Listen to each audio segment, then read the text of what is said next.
I ain't do it right. One more time.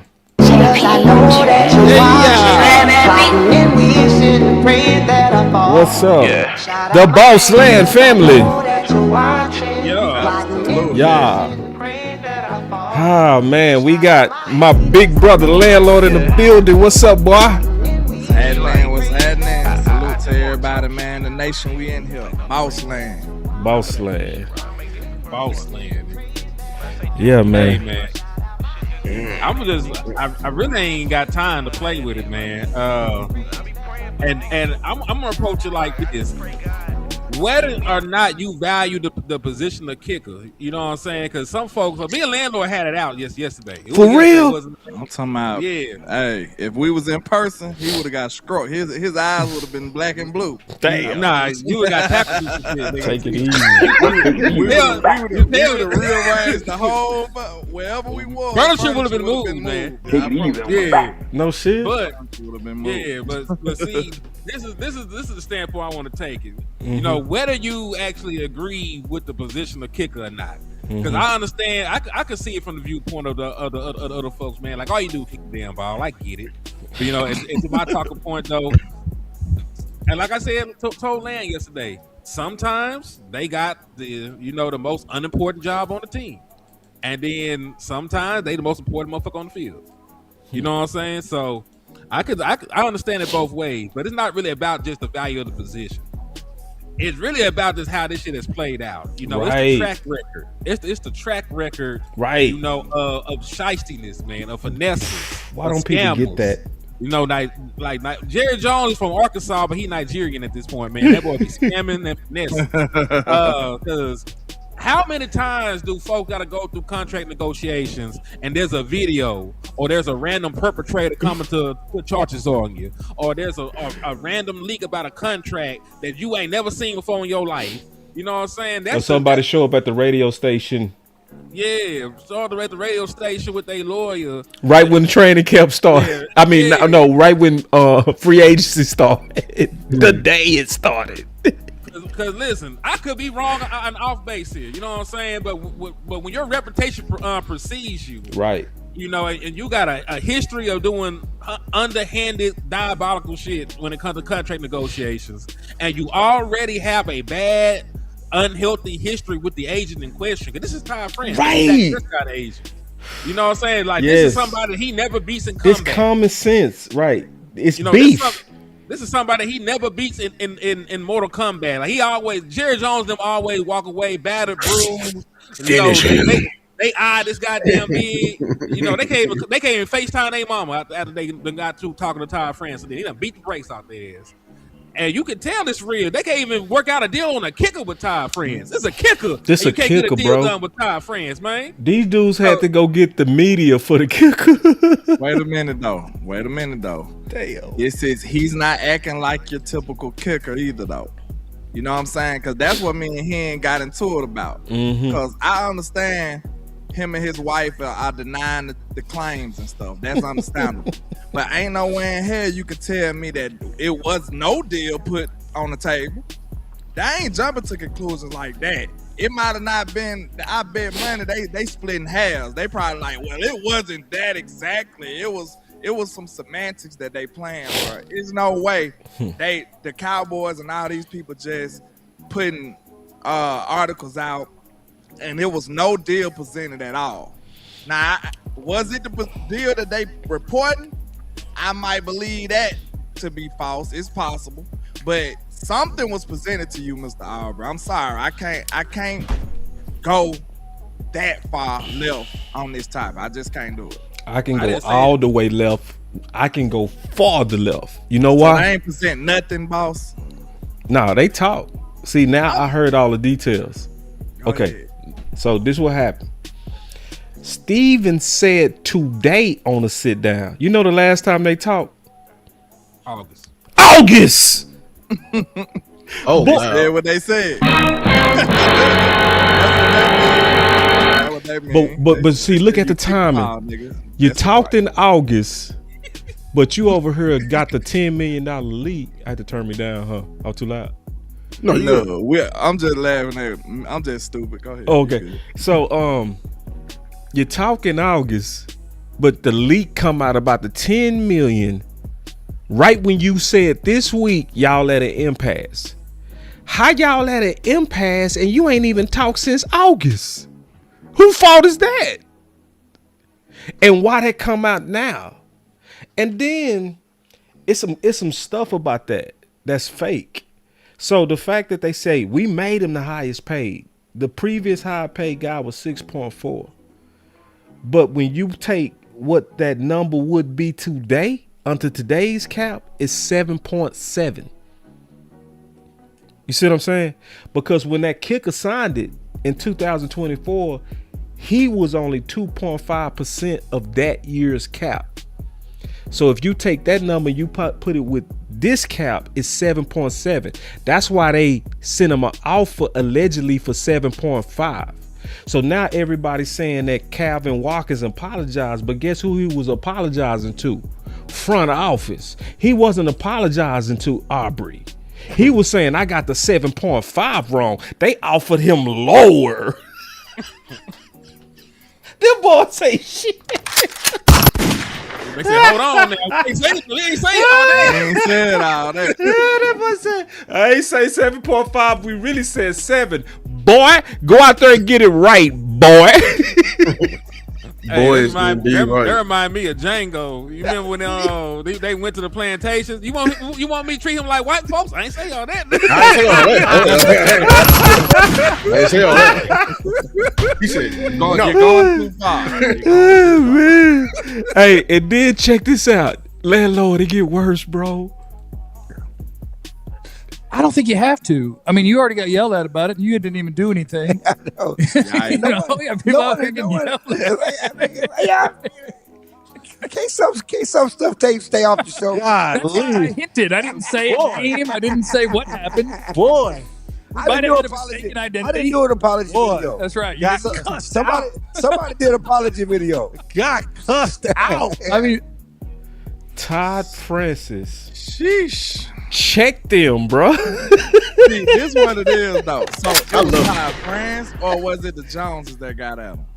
Todd France. Todd France checked that ass. Yeah, Todd France was like, they only offered 7, suck up ass. You know what I mean? That's how he went up there. Boy, you heard me? He checked him, bro. He went in there. So y'all gonna say they offered 7.5 and they just offered 7? They said lower than that. They said it was like 6.5. Or some shit like that, because remember Calvin Watkins did issue the apology and he said the number it was like 6 point something he said. Yeah. And he said I apologize, you know, nothing like 10 wasn't offered, this other shit wasn't offered. See, I ain't gonna lie though, that's why I get disconnected at, cause is that not enough, nigga? You kick the ball, man. You kick the ball, bro. I'm from the old school football, bro. A kicker is a kicker. That's who he is. He kicks the ball. I'm not finna sit up here and make this nigga a superhero, bro. I'm not doing that. He kicked the ball well sometimes. Like I said, I be fair about it. He is an exceptional kicker. Yeah. Sometimes he get us points that we don't deserve. And I told you, by default, I don't like the effects it has on my offense. I just don't. I feel like Schotty get complacent. He start licking at the chops when he get close to it. I know it alters his play calling strategy because he like, well, we can get 3. Like, I don't like that. I don't like leaning on that as much. And I told him just a straight up football question before anybody get mad, because I know how much we love our players. Before anybody get mad, do it make real life football sense to be kicking 60+ yard footballs? Field goals. All the time. Do it. Nah, yeah, not most times. halftime. It don't make sense. Walk off. It's not a smart football play, bro. Just being honest. It's just not. It's not. It's not a smart football play. I think it depends on like how Lou said it. Like, so if you trying to do, and we've done this, right, where we trying to get points before we going into the half, and you like shit. You know what I mean? Like, that's different. Yeah, like I said, that's what I'm saying. That's the time you go for it. That's the time. That's huge momentum right there. Yeah, that, you know. But if it's just in the floor of the game, I agree with you, Lando. Yeah, it's just not smart. Like Like I told us, there's like two situations where you kick them long ass field goals for the game. You know, you can't get no closer for the game and going at halftime. Like he said, I asked him straight up. I said, how many good situations can come from that, and how many bad situations can come from that? Kicking a 60+ yard field goal in normal situation. Now, y'all made the real like the most foolproof reason to do it. Where the offense, the other offense can't get the ball back. Yeah. Of course, that's good. That's cool. I ain't mad at that. That's the ideal way to do it. Yeah, that's the ideal way to do it. If you gonna kick a 60-yard field goal, that's it. Yeah. But on the flip side, Schotty was doing this a lot. He was in game and out of game, all that shit. But he was making that shit too, though, bro. He was missing. He missed some on late at the end. Too. At the he end. Did. But I'm just saying, he got time for kicking on him. but leg was toe off. So I'm looking at it though, like the only good thing that can come from this is you hit the field goal.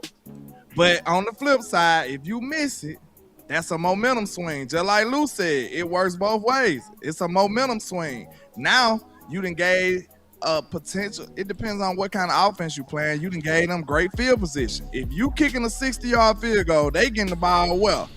Probably about at the 50-yard line. Yeah, 40. Yeah, plus at their 40. You see what I'm saying? So at our 40. So that's you giving up field position. You giving up momentum. And of course, like I said, it's just not a smart play a lot of the times. And I told him, to be honest, I felt like I cheated a little bit when I hit them hoes. It's like we really didn't. That was a bad drive, and you don't want your offense to end with that a lot of times, man. And we did. He bailed us out a lot of times. That's kudos to him. But I don't want that to be something we leaning on like that. And to be fair with Hen said it. That ain't really on Aubrey, but I mean, Schotty is the one who running the team. So if it's affecting my head coach, I don't like it. That's what I'm saying. I gotta push back. I gotta push back just a little bit on that. I gotta push back. I ain't gonna. Let me go first. Okay. Because I was gonna say we're gonna need him. Whatever we trying to go, we're gonna need him, man. Like it's gonna be games. It's gonna be ugly. It's gonna be them three where our offense ain't gonna always click. That's a guarantee. Mm-hmm. The offense is just like shooting the NBA. You're going to be off one game, 2, 3, especially in the playoffs. When your kicker going to have to win it. And your kicker going to have to win it. The Bengals don't go to the Super Bowl without two things, a defense and that damn kicker, because that kicker built them out a lot of times. McPherson. He got paid off that shit. So, like, even though, like, I understand the 60-yarders, but we're talking about what about them 45s and 30s against the wind? You know what I'm saying? In the curve. You know what I'm saying? Normal kickers can kick them most of the time, bro. Kickers that don't cost $10 million can kick them. The best in the world make them. Not every kicker make that. We had Adam Vince. Who we had in the past? Zerline. We had Meyer and all that. They had these streaks. Zerline was making his. And then he fell off. Maher was the one who made you hold your breath. Well, but I'm just saying, like, it feels good when we get the ball back and we know Dak is in his mode. And getting to the 50, and we are guaranteed. I know it may be a passive mindset, but that's on Schotty for not achieving above and beyond. But it's good to have that. I love in football when we can have an error zone. You know what I'm saying? That we can always rely on that. Because I remember the days when we didn't have that. Me too. That shit coming off the tee, going wide left, wide right. Ooh, scared as fuck. So it's a couple of things I want to say. I'm gonna be quick on my pushback. Who has the most points, Pickens or Aubrey? We know Aubrey got the most. By how much? It ain't matter to me. Okay. Aubrey has 154 points. Pickens has 54 points. When it comes to Pickens, the talk is you better not even think about trading him. The cap is a myth. Just move some shit around and pay him whatever. The guy that scored with 155 points, give me the second round for him. 10 million is too much, and Dallas can't afford it. What the fuck? I'll let you cook. Go ahead, because I got a major pushback for that. That's crazy. Yeah, so it's just showed me the priorities, because I the way that I thought football worked is at the end of the game, the team with the most points win. So the person that's putting up 154 of them things, because we could all say this wholeheartedly, that it's at least 2 to 3 games per season that you can put directly on the kicker. You do not win that Giants game without Brandon Aubrey. You lose. Let me know when you're done. I'm almost finished. So my last thing I'll say, and the most important thing that I'll say, is that even if it was 10 million, which I know they not telling the truth on that, you know what I mean? Because they said Dak was 40 when he was really 34. They kept lying on Dak when they did it all the time. That's why his wife and him had to come out there and say false and fake. But this is the big deal. Cowboy Nation said nothing when Trey Lance was sitting on the bench costing all that money. And you got Aubrey out in this motherfucker giving us 155 points. And if it was 10 million, that's why I hate the fact that we always talk with average per year numbers, because that's not the real number. The real number in the cap hit gonna be like 3-4 million. Now, if we tell people that, hey bro, year one, would you care if it was a cap hit of just 3 to 4? Everybody would say, I wouldn't give a fuck about that. But because everybody are always talking the average per year, and they act like that's the number that's coming out the cap, that makes them turn on their best players. That's my last point. Yeah, I'm with you on that part. But I'll say this.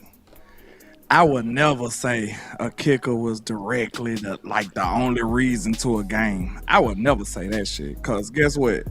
How could you compare points with a kicker and a wide receiver? The kicker, you would probably do a better job comparing how many yards that George Pickens picked up. Because that's what directly kind of got your field goal kicker in range. Like, you can't do points. That's kind of crazy. No, like the points is the name of the game. Sir, would Aubrey be in field goal range without those thousands of yards that George Pickens got? Did he not help a lot of those field goals? I would have to look at each situation. I'm just not going to assign that to Pickens. That's common sense. Well, we can't do that. That's common sense. I would have to see the scenario. It could have been CeeDee Lamb that drive. I ain't going to give him credit. It is common sense that if George Pickens was that productive in yardage, he helped Aubrey get in field goal range a lot of the times. Not every time. I guarantee you it was a decent amount of time. I would say probably decent. That's common sense, bro. No, I would say decent. I would say probably decent. But at the end of the day, though. Can I finish? Go ahead. You can't just directly compare points to a kicker and a wide receiver, bro. That's crazy. No, you can't do that. It's illogical. It don't make sense. How? I mean, if we score 7, because a kicker don't do nothing but get a chance to score points. That makes no sense. Landlord, if we score 7, it makes no sense. Bro. That 154 is a lot less. Man. It's not comparable. If we score 7, that 154 is a lot less. Those are mostly threes. Right. Every time you see Aubrey on the field, besides kicking the ball off, he has a chance to score. Because we didn't finish the job. How many times has a kicker led the league in points, man? A lot. That's what I'm telling you. It's not comparable. They always lead the fucking league. No, but see, this is the other part, it's landlord. Not comparable, man. Landlord, this is the other part. Comparisons. It don't make sense. Let me ask you a question. Which one is valued more, diamonds or gold?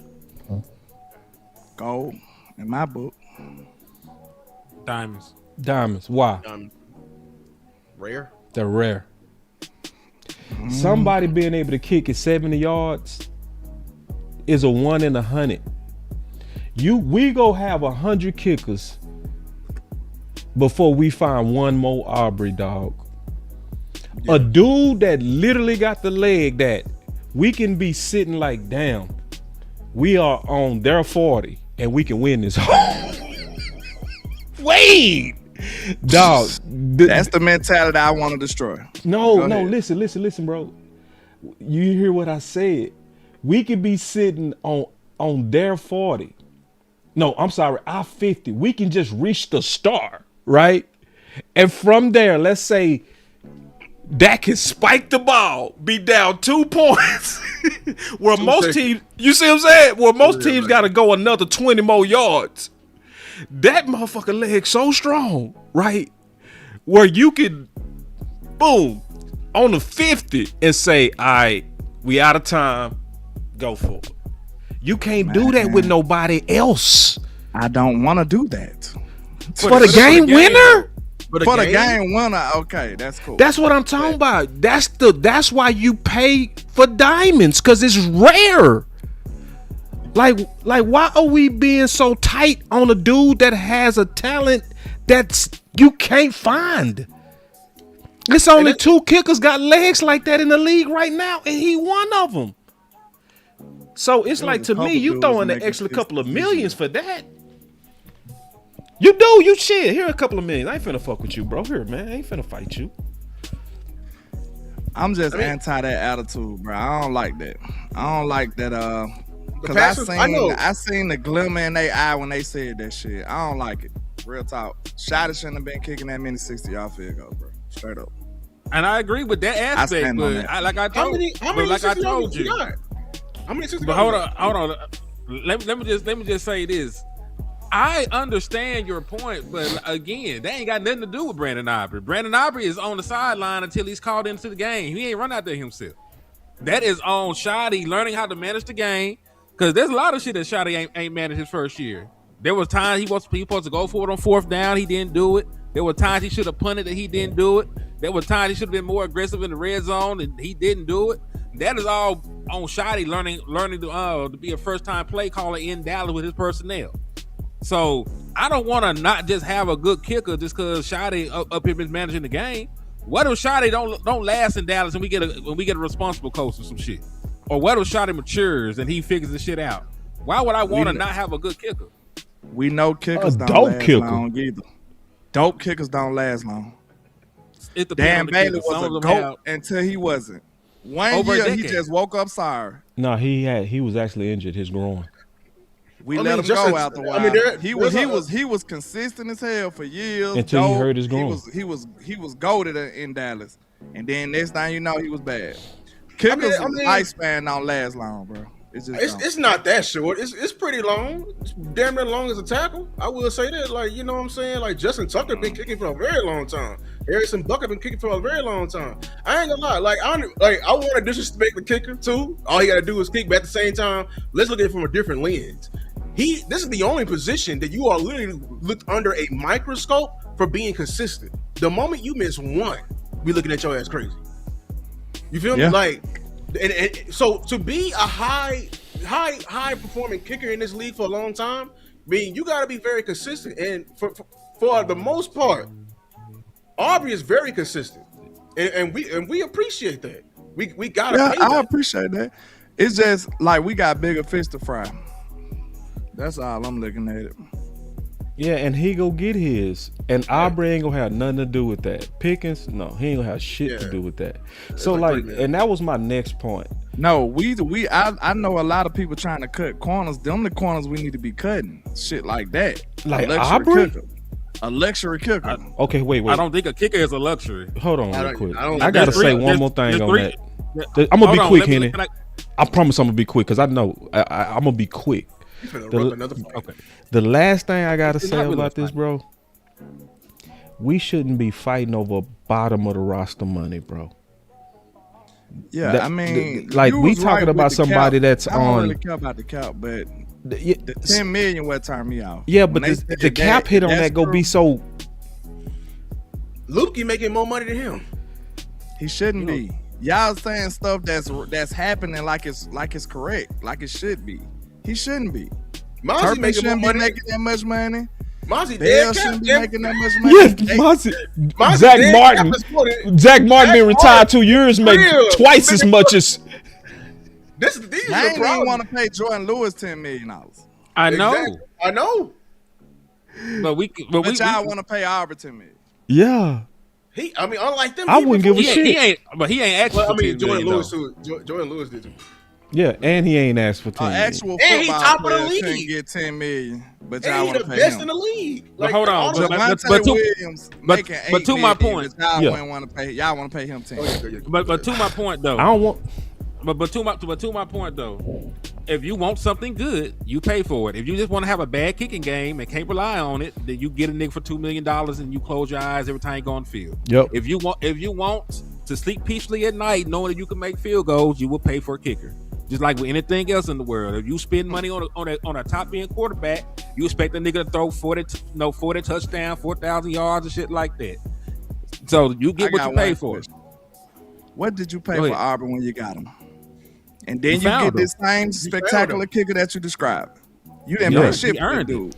We, You didn't pay nothing we for was him. paying Dak And you got the guy. $600,000, bro, That's what I'm saying. on his You first pay- contract. And you got him. You acting like you gotta pay for it. No, you actually don't, because we didn't. We still got Brandon Aubrey for nothing. And We then had you Dak turned for to nothing, but Brandon Aubrey. eventually, That's the when you same show with your every worth, you gotta landlord. pay it. That's the same thing we can say about George Pickens. We ain't paying shit for this nigga on a second round contract. Man. We talk about getting niggas $38 million. Facts. Like, but when you listen, when you That's earn your much money, more than what we pay for Aubrey. It's a lot more than what we pay for Aubrey. We just signed this dude off of the UFL, 40. didn't it? He gonna get 40. Yeah, the same thing for Turpin. We get niggas on the UFL every year.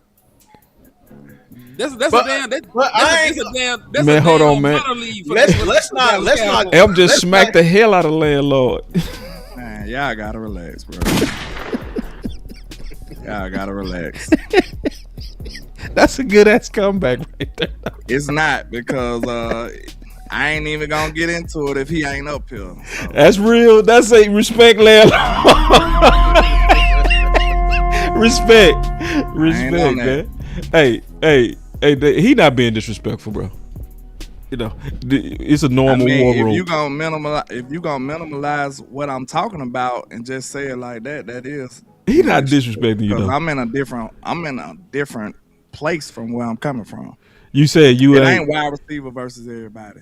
It's common sense versus everything. That's what it is. So let me just say this one thing. Me and Tuck talked about this today on just some football shit. Hey, and if that offended you, I apologize, bro. I apologize on my boy behalf. It's cool. Because I'm the one showed it. So my bad. So let me say this, because I don't never want to offend my co-host, bro. You my dog. You feel me? I want to first always keep that first, is the respect for the that's homie. straight. I Now can check box. this out. But check this out. We good. Yeah, we good. So check this out. Me and Tuck talked about this on some football stuff. And it's just real. If you can't trust your kicker, it also makes your offense potentially too aggressive. Real talk, right? Because if you can't trust your kicker, now you go into these games. Me and Tuck talked about this today. You know what I'm saying? He Like, right about that, but it worked the other way too though. What you mean? That's the only thing. What you It mean? makes you a little passive too. It do. It work both ways. Well, It work both ways. Y'all right, because if you can't kick that bitch, you're gonna be like, damn, I gotta go for it. But if you can kick it, you're gonna be like, well, maybe we just get 5 yards right here and kick the field goal. It work both ways, bro. yeah. It do. Yeah, but I would say from percentage wise, oh man, we boxing over kicking. I'm honestly upset about that, bro. I ain't really tripping, bro. No, when I thought nobody about the should be cap hit. boxing. I ain't tripping off the cap. In hit. my opinion, It over- just sound egregious to me to pay for a kicker to be demanding shit. I ain't from the space that I'm from. Nigga, kick the ball, man. I ain't got time for all that. I mean, Land, I'm just gonna say it is what it is. The market for a good kicker is the market for a good kicker. yeah. You're gonna pay if you want a kicker that's gonna consistently make them. All the top kickers make that money. They make $5 to $6 million. That's right. And right now it's 7. It should be 7.7 right now. That's what the market say he's supposed to get. He's supposed to get commanded the same- 7.7, bro. They command the same percentage. It's just It's what it is. It's just a bigger cap. They only market gonna went cost up. like $1, but it's Yeah. inflation and shit. Back in the It's day, inflation. A dollar used to get you the whole Chicken. stove. You remember how much we Yeah. used to get from we used to be able to get 2-piece fries and a drink for $1.07. do that now. All you can get is the bone. Yeah. You ain't getting no fries for $1 now. We'll give you a piece of chicken skin, nigga. We'll let you sweep. How about that? Come in here and sweep for $1, nigga. We'll let you smell the chicken while we cook it. Oh my god! Shout out to my super chat on Sticky. Sticky come here with the super chat. Boy, you trying to get it crunk. They don't hate being messy. They love. No, he mean that. I feel that too, bro. I feel that shit, boy. That shit, like, Man, and see, ain't nobody trading no Pickens. See, I know why he hot doing. I feel him on that, bro. It's crazy out here, bro. It is truly, with most people, anything for Pickens, bro. They be like, damn, no, man. Anyway, let me get off of that. I do have a question for y'all though about this the Pickens situation, because and it's really from the negotiations tactics and shit right now. Okay. Cause dog, they can slide this man out if they want to. How? Let me walk you through it. Because it's a different scenario than what was going on with Micah. Because remember, Micah was here in September all the way up until the week before the season kicked off. And they found a trade partner. They got him. He got his extension. Yeah. That shit can't happen with Pickens. Yeah. Like, it can't happen with Pickens. Yeah. Like, if he don't have a contract by July the 11th, then the nigga can't sign a contract with nobody. Not the Dallas Cowboys, not whoever to try to trade for him, nothing. Right? So he'll have to play on a franchise tag for somebody in the year of 2026. If they were really petty and they just trying to get even, you know, they could tag the man, walk away, and call his ass on July the 10th, say, hey, we got this deal for you. You say no, well, you have to play on the tag this shit. But this is why I believe, like, we would still lose if they did that. That would be dumb, in my opinion. That's literally a negative asset. If you ain't gonna come to a deal with a man, have him sign the exclusive and let him negotiate and collect his ROI.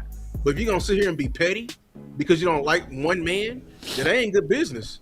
That ain't good business at all. The point is, like, go ahead. They need to come to a decision. That's the whole reason why we've been pushing what we're pushing, because they need to come to a decision. Because the tag from him is holding up the cap. And like we don't have time for this normal debacle and everything like that. You need to either choose to pay him, or if you're gonna offload him. Look what Tuck said. With the 499 said, boss, how do we go from the cap as a MILF to penny pension over in Kicker? What did I miss? If you only knew. Hey, where you at, man? Man, How? Literally, that's what happened. For Pickens, who go cost about, you know what I'm saying? You know what I mean? Boy, that boy gonna bust the bank. It was literally, shut up, pay him what he wants. It's a mint. Just hit some switches. Now we got the dude over here who scored 153 points, and we over here like, we can't do that. Well, shit. What the fuck? Well, hold that thought too, though, because this is back to my initial point. They got limited second round tenders.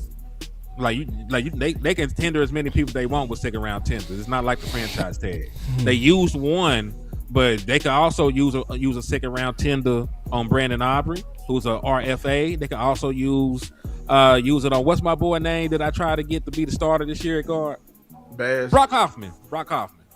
They can use a second round tender on Brock Hoffman to keep him. They can use a second round tender on Brandon Aubrey to keep him. They have unlimited tenders, not the same as a tag.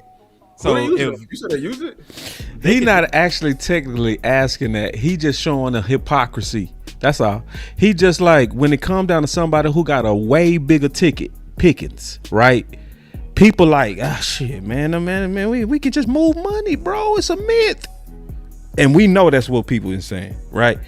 Everywhere. Hey, man, just make it more. Get Crosby and him. Then we got a kicker at the very bottom of the payroll. Like, even 10 million, that's still at the bottom. And we over here like, you better not give him a cent. The fuck, see, my man? whole thing is like, y'all making it about the money and the player, but I've seen us do stupider stuff with more important people. That's my whole thing. It's like, I'm thinking about doing the smart thing instead of just doing, like, I understand he probably do deserve his money or whatever, but at the same time, it's other people that deserve their money too in that same light. And we said no, and we traded them or we didn't pay them. Like, and we trying to rebuild this whole defense. That when the case in 2014 or all them other years you talking about. We in a desperate situation trying to rebuild this whole defense.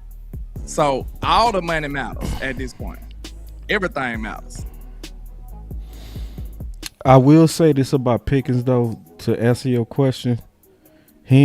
Just going back to that, I did a video today say we need to be open for Brian Thomas. We do. And it's not that we don't want Pickens. It's because we don't really honestly know how these negotiations go. You got two giants getting ready to collide. Yeah, Jerry and David move together. You know what I mean? Both of these dudes got massive egos. Both of these dudes are full of greed. Both of them. You know what I mean? Like David goes too far on his contracts. I'm pro player. But getting Deshaun Watson, all that guarantee with the icky and the ooey that he was going through. That was insane. He went crazy. You feel me? Listen, what you say, Henny? Hooping? You feel me? But I'll just say this. I ain't gonna lie to you. I don't play no sports, but I'm finna call David Mulugale to see he work with me on something, man. That nigga, I'm gonna see he gets me and Lance some goddamn sponsors.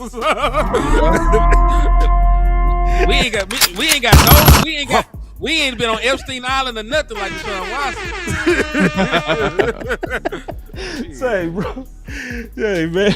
So, like, and see, he got 99% for Stingley. He got 99%. It jumped from 25 to 30, didn't it?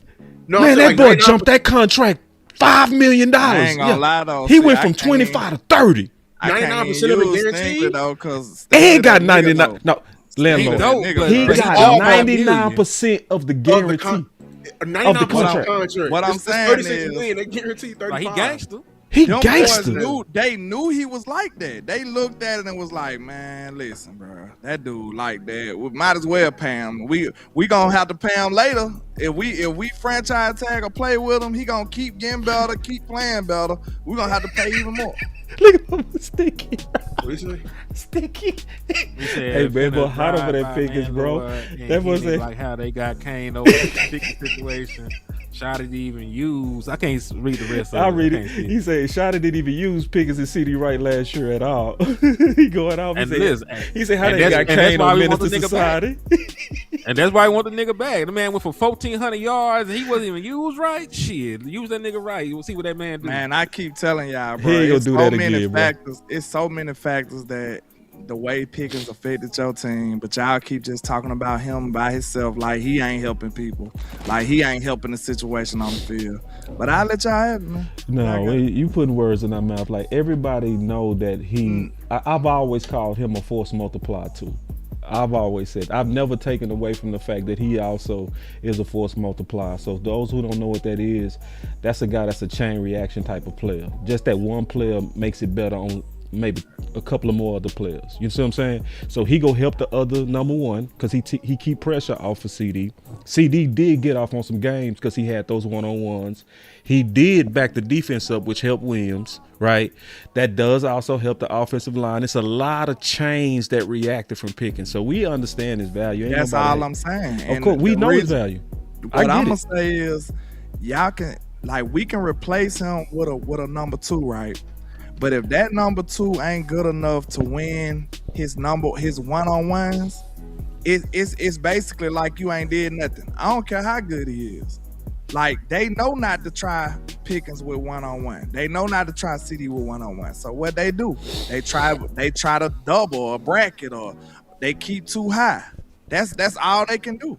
It's nothing they can do with just one-on-one matchups. So you can have a decent number two who can produce a little bit or whatever, you know what I'm saying, alongside CeeDee Lamb. But if he can't dominate his one-on-one matchups, you might as well, you know what I'm saying, you might as well just call it a day. It ain't gonna work out. I feel Tuck on this. First of all, he said he met David Mulugale. First of all, that's dope as hell. You know what I'm saying? This is dope as hell. Just FYI for the homie. Shout out to New Media.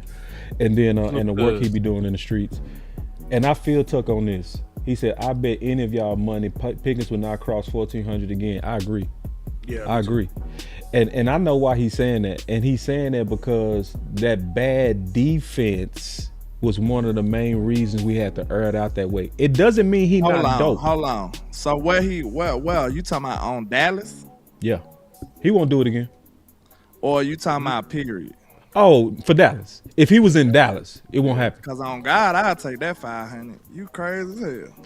He's saying the defense is going to be so much better, the offense won't be on the field that much. Right. And CD, you talking if he's on healthy, Dallas or you talking about period? he's saying Dallas. Just in Dallas. Just in Dallas. Yeah, in which Dallas. is logical. And that's not shitting on Pickens' talent. That's just saying. And see, this is the scary part of that. Let me read these super chats, because you got super chats, I got super chats that have been building up. Let's read the super chats. Let's get it. I'll read Day Walkers for you first, man, and then I'll read my people's, man. And salute to y'all for supporting. Oh, sorry. Cuz said, is wisdom to have backup for Pickens balls, facts on Brian Thomas Jr. To be honest, I'll make the move now on right BTG. Now. Right. You got to bring the rest up for me. Oh, he said, that's how you send a message. That's how you send a message to Pickens. He right. That's exactly why I would do it. And Mulugeta. Not to say she should crap through the media, but he right. That Jerry can't come to David empty-handed. So if he got BTJ in his back pocket, you know what I mean? So it's like, play with us. Play with us, bro. We'll move on, bro. Like, shit. Jerry don't need no more leverage, though. I'll talk about that in a second, though. Talk to me. Hold on, I got to read my super chat. Okay. And then I got you. Salute to Darnell Lamar, too, with the 499. Boss, I apologize. One of the wide receiver will be there at 12 after watching D-line and linebacker today. And then Wordologist hit me with a 5-piece. Cuz said the Cowboys have a great track record of fighting good kickers. We shouldn't lose sleep over Aubrey. I got to go work my memory. I pray Caleb run a 4.647. But yeah, go ahead. Say what you're going to say about the... Nah, it's just... That Brian Thomas Jr. No, he said the leverage. I'm just talking about the leverage already. You know what I'm saying? Like, let me ask you a question, man. Just real talk. Yeah. Because this is the thing that people are forgetting. Like, it's not like this is a new situation or anything. This is like a continuance of some shit that went on between Michael Parsons, David Mulugeta, and him. Right. Jerry Jones is not in position anymore to honor a trade request. You cannot set. He can't go out there and set the precedence anymore. That all you got to do, is be disgruntled and ask for a trade, and we'll trade you where you want to go. Like, he is not going to move George Pickens, even if he wanted to, and there was an offer. He's not going to move George Pickens just for that. So what I'm telling you is this: like, the tag is all of the leverage he needs, because again, time clock runs out on an extension. They don't get shit done. Tag is applied. George Pickens is the one that stuck out there playing on another 1-year prove-it deal. And we know for a fact through the history of the Dallas Cowboys, they don't give a fuck about the tag. 6 years ago, Dak Prescott played on a $31 million tag. Do you know what the overall budget was 6 years ago? Like, it was a much smaller cap to play with, and they still didn't care about eating it. And Dak only played on that motherfucker for 5 games. They did not lose any sleep over that shit. The Dallas Cowboys are a team that don't use the franchise tag as a placeholder. And I was hoping that they would put the tag and get a long-term deal done. They really might try and tag him, say it's done. Yeah, they really might try to do that. And this the thing, they don't really have the leverage to force their way out this motherfucker. They don't. Based on the situation that happened last year and right now. The wild card we don't understand is there's a narrative going around that David does not let any of his clients play on the tag. And I need to find out. I got to investigate. I double checked. It was Leonard Williams. He played on the non-exclusive tag, and then Bates too. At least Chat GPT said it. You got to double check Chat GPT. Also, something interesting. The last time a franchise tag was applied to a wide receiver that he managed, it was T. Higgins, and he did not end those contract negotiations. He got fired and replaced by a different agent, so they can work through the minutia of their contract. Remember, he fired him and hired Jamar Chase agent, and they went to the table together. Yeah, see, and this is why that right there is the reason why like something's gonna give, because I think David is like, he's the type of agent you got to call him off, you got to fire him to keep off the damn owner's ass. You know what I'm saying? Because T. Higgins, I ain't gonna lie, He bitched out. Mm-hmm. He did. He wussed out. He did. You wanted the damn wide receiver one money, but you also wanted to stay in Cincinnati. Yeah. And Cincinnati was finna send your ass out somewhere. Right. So he fired him. Yeah. He fired off the dog. Yeah. That's the only thing that's going to ever. I'm telling you right now. I'm letting you know, Henny, right here. I'm letting all Cowboy Nation. The only way George Pickens stays here in Dallas is because of George Pickens. He won't be here in Dallas if Davis is agent. That's right. I guarantee. I 100% guarantee. Because we're here, Mike Fisher. I got a show on you tomorrow. I'm gonna respond to your shit. I saw your fucking video. Wait. I saw your fucking video. You got to tease. You got to tease. What?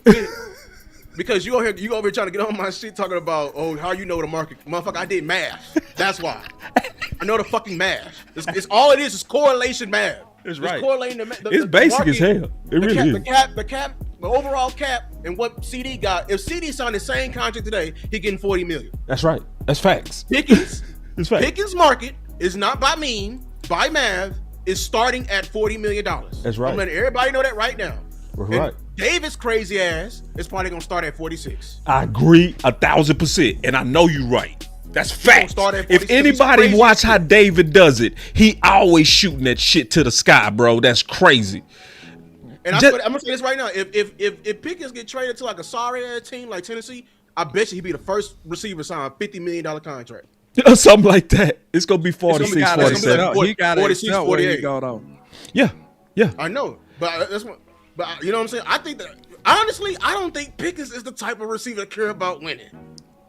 He sort of did though, because all the reports of the discontent and the hate and why he was mad in Pittsburgh with the quarterback play. You know why? And the offense. Let me twist it. I think he was mad at them sorry ass quarterbacks because they were affecting this date right here, the first paycheck. They were affecting his numbers. Because why would you hire David? You know what I'm saying? Like that's my only thing. Like I think Pickens literally last year his damn value was in the tanker. You know what I'm saying? Like he almost lost it all. He almost would never see wide receiver one money again. And now what happened this year? Over here having your name in conversations with Jettas, I think he gonna get every dime he fucking owed. That's just me. So you're playing into Jared shit now. Like, would you have got that money if I hadn't brought your ass over here, Pickens? Like, you owe me, nigga. I was in the group. We should have paid him so we traded for him. I was in that group. We should have paid him so we traded for him. That was me. I know that's how Jared. Now, see, that's how Jared thinking. But you see, this is the thing. When Jared Jones be doing math, he be rounding down. Y'all be rounding up. Because I did the math with y'all. You right. It's like $39.6 million. You know what he would make right now, CDs. Making this cap hit. Yeah. So guess what, man?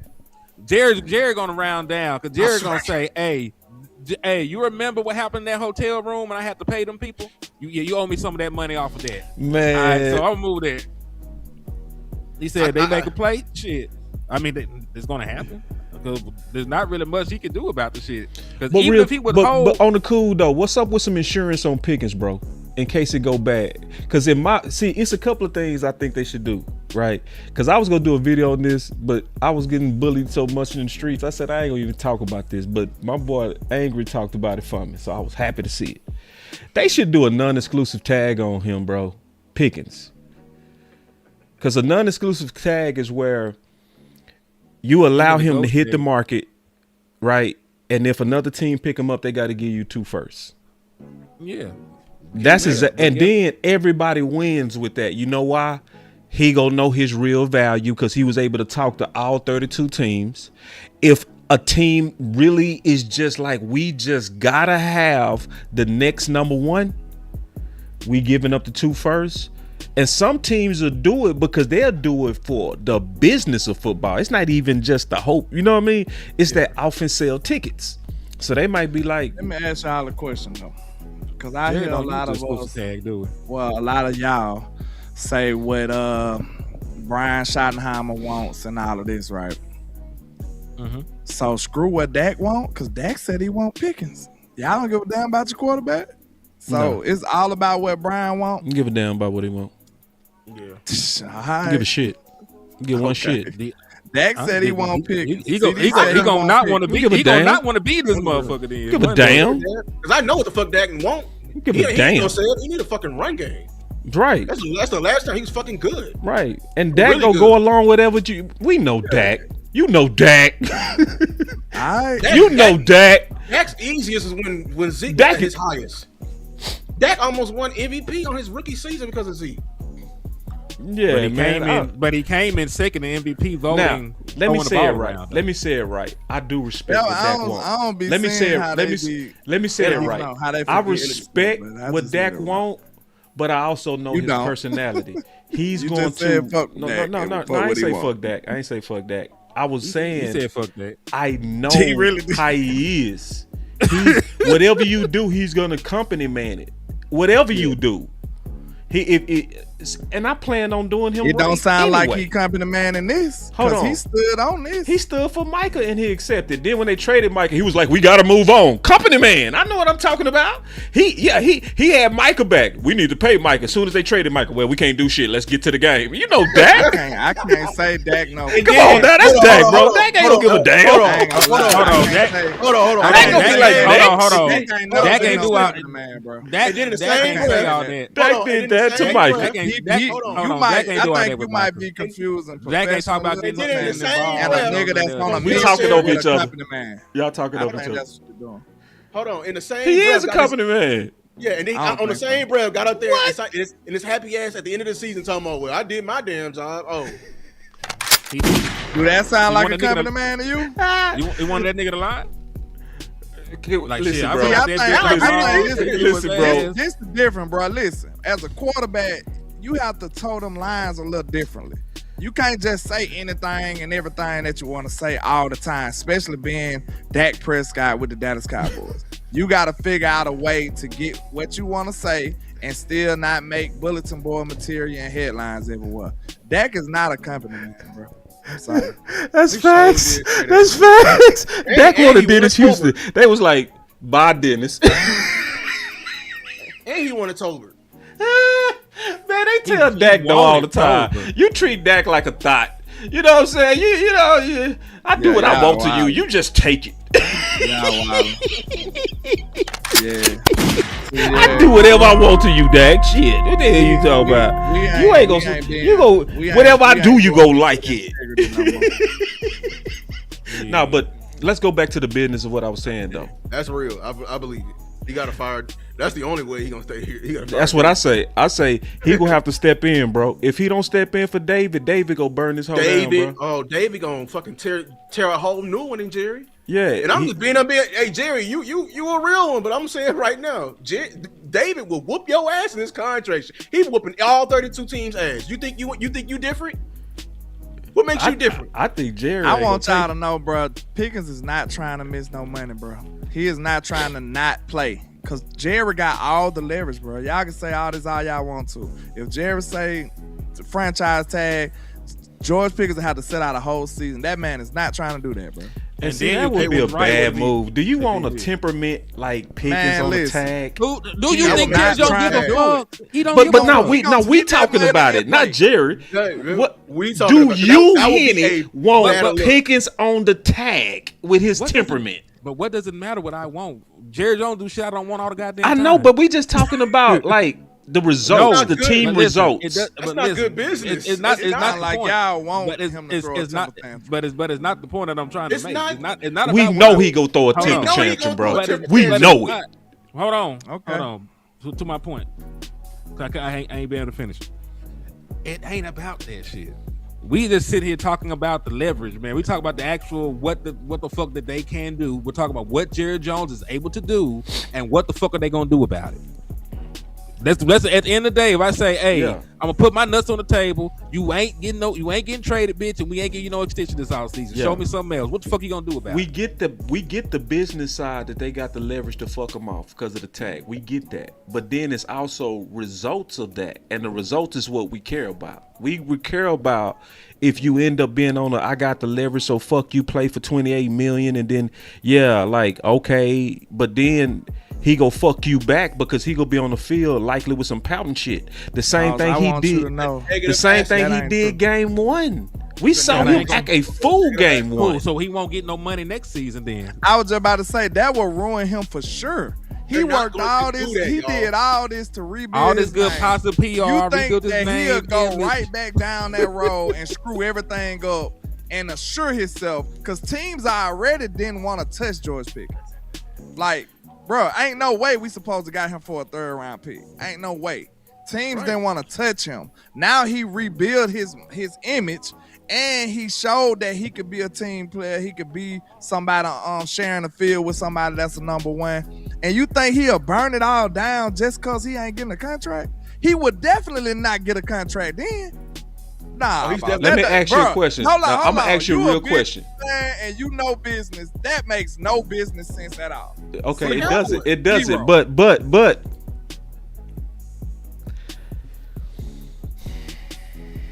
you from Birmingham, bro. Facts. Can you Shout out talk? to my city. I'm from Oak Cliff, right? So we know, right? I'm gonna ask you the same question I would ask myself. Can you talk sense into YNs? He got people to pay though. He got people to pay for him to act. You gotta answer the question. Can you talk sense into dudes that got that Not YN? really. Nah, hell no. Because if we could, we would go out in the streets and we would talk to the young cats and be like, "Hey, man, you know you shouldn't be robbing out here, bro. Because if you get caught up, man, it makes no logical sense for you to be selling dope out here. What them YNs be doing?" right. So I saw that YN energy now. Hold on, I gotta say this. I'm almost finished here. Oh, here, man. Don't act like y'all ain't see that YN energy. I saw it. Game 1, Philly game. I saw it. It was bad too. He got a temperament. Yeah, pouting bad. Ain't blocking worth shit. Like people was on him on Detroit. I was like, them same people. Do not go back and look at game 1 of Pickens. It was bad. So 2 games is what you gonna put out. But hold on. No, it's the overall point of, do you want that type of temperament on attack? That's what it goes back to that, sir. You see what I'm saying? It's the YN energy, bro. And that, they got him by the balls, and he's not gonna be professional like that. Dak played on the tag and was like, "Hey, I'm gonna just do my job and shit. I'm gonna do my job," because he don't got that YN energy. He got that company man energy. This dude got straight YN energy, and we know that's true. I think y'all got Dak messed up. But go ahead. He ain't heard what Dak got like that, bro. We can present the facts on that, bro. Like Dak is not what y'all think he is, bro. Y'all remember Straight Outta Compton? Of course. Mm-hmm. Remember when Q went solo and they didn't give him his paper? What did he go in there and do? He could do that shit too. He can go on like a medical. He can do some medical. You know what I'm saying? Like there is plays in plays. He can show up to work and not do the work. He can tank this shit. And this is why I said, like, even though Short's contractually they got him by that, but it's gonna be even a worse look by the Cowboys to be holding his ass hostage because he ain't coming to our damn price. That's why I said come to a damn decision. Either meet him at his number, or move off on him and get some positive assets on it. Hey, but point is, he gonna have to fool. Listen, this is the thing, though. He hired the wrong agent to not act a fool. But this is the thing. That don't hurt nobody but him. This is your money. This is your opportunity. This is your career. That don't hurt nobody but your ass. At the end of the day, just like we sat here and said, niggas was out on you. You were not finna get $40 million before you brought your ass to the Dallas Cowboys. You had to do all kind of PR training. This nigga don't even talk the same. Watch his goddamn interviews in Pittsburgh and watch how the nigga was over here in Dallas talking. They're like that nigga was in a sunken place in this bitch. That nigga had to change everything about how he moved in this hole. So you mean to tell me all that shit that he did, you know, to get to this point? Yeah, he caught that. He's in the second place. Yeah, so hey man, he done changed everything about his life to be in this position. He finna throw it away. But at the end of the day, this nigga ain't never seen $28 million before. He ain't making $28 million. David ain't here for $28 million. You know, Henny. David ain't here for $28 million. David, y'all like it or not, he has a case for 40 plus. He has a case. Yeah, on the open market. Missed the season or not. Yeah, on the open market, yeah. But if you miss the season, but if you miss the season, your right stay with the Dallas Cowboys. That's not how the tag works. You got to play you got to under a certain number of games. I want to see if Jerry gangsta enough to do that dumbass shit. I want to see if he's gangsta enough to keep somebody on his roster who ain't. I want to see him do that. Exactly. Man, you don't Vegas know would be the worst thing ever for George Pickens. That nigga was in Vegas one night and fucked some shit up. That's why he would love it. That's why he would love it. Hold on. I just thought about this. Y'all trying to paint Dak as a company man. This man ain't never. You can look at how he handled his contracts and say he's not a company man. He went to war with Jerry, bro. What did you mean? Like his contract negotiations alone. He what you mean? Lasted 2 years. He went all the way to the first game one time. Just because he didn't sit out. No, he battled Jerry and them all the way to the first He showed up to work. He showed up to work. And didn't he not get every cent he supposed to got? He didn't show up. We got it before him. No, that's the way you do it. That's being gangster. Y'all talking about sitting out. Hold on, CD Lamb didn't reset the market. CD Lamb did all that shit that came in second. Dak Prescott held him got 60 million. Got 60 million APY. Got all the money he deserved. Dak did not just say yes. Showed up to fucking work. He showed up to work. He showed up to work. Like a hawk. Man, don't let, boy, his own brother told him, man, you should have, what the fuck you doing? Hold out, goofy ass. I think y'all got goofy ass out there could have got hurt. Goofy ass, fuck. After practicing hard as shit. Hell yeah. Goofy ass. Man, Dak showed up to work. Dak was tripping. Like for real, bro. I've been said, I agreed with Tad. Tad said that. Tad said my brother should have held that. Yes. What happened to man that can lead a whole team? That don't exist, bro. So no, I know what you saying, landlord. No. Real men in the locker room is not respecting no goddamn company man. That don't happen, bro. Have you ever played for a team? That shit don't happen. Them two opposite ends of the spectrum. You know what they do to company men? They treat them like Russell Wilson. That's a fucking company man. They don't respect you. If you a real man, if you not a real man, ain't nobody finna run through no fucking wall for you, bro. You going through semantics, bro. I am a leader. See, you trying to connect two things that don't connect. No. Yes, it do. Because I know for a fact because when you come into work, not finna respect that. When you come to work. Yes, the guys go respect you for coming to work, but for you fighting for your money, he was on some company man stuff. They not finna respect you. That man took. Hold on. I would have lost respect for him. That man took the advice of his agent. They went through every scenario, you know, as to what could happen. They talked about the shit. Dak was okay to go out there, bitch, and do the shit. So like he had legal counsel on taking his ass out there. I mean, he won both times. He won. Man, Dak should have held out year 3. God damn it, year 3.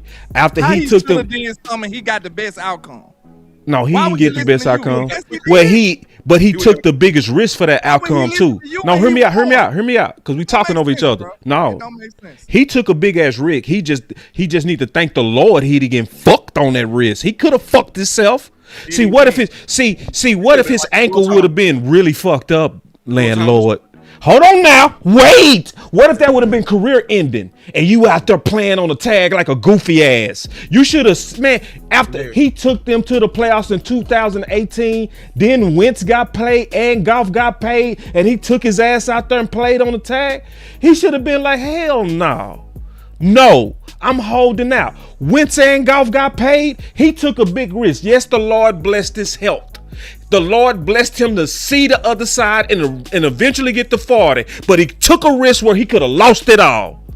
And he should, he should, and see, why does Jerry and them get to do some shit that ain't never been done? It was never a quarterback on his level that was tagged. Never. Who bets on a franchise quarterback? Who tags a franchise quarterback? Who tags the quarterback? And he took it. Washington. No, he wasn't franchise. The Cousins wasn't no franchise not like Dak. Hell like no. Twice they franchise tag. Yeah, but he wasn't on. That's why I said he wasn't on Dak's level.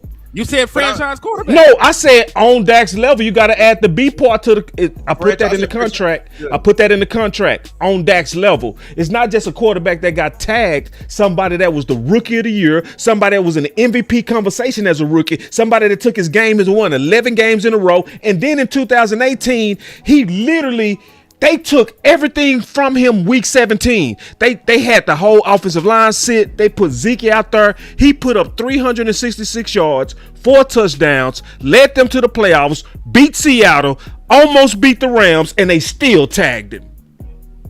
That is something you say, fuck you, Dallas, I'm sitting out. So okay, Love did it. Love did it in Green Bay. He sat out. And he ain't shit like that. How is he still getting counted as a company man for he didn't take the contract that they was trying to give him? No. That's what a company man would do. No. Yes. No, yes. okay. He deserves credit for that. Okay, That's not company man shit. So hold on. You just no. You just said Dak do anything. You treat that like a thought. Do anything. Do we do anything today? When it come to players, you do. True. When it come to resources, don't he back whatever they do? Tell the truth.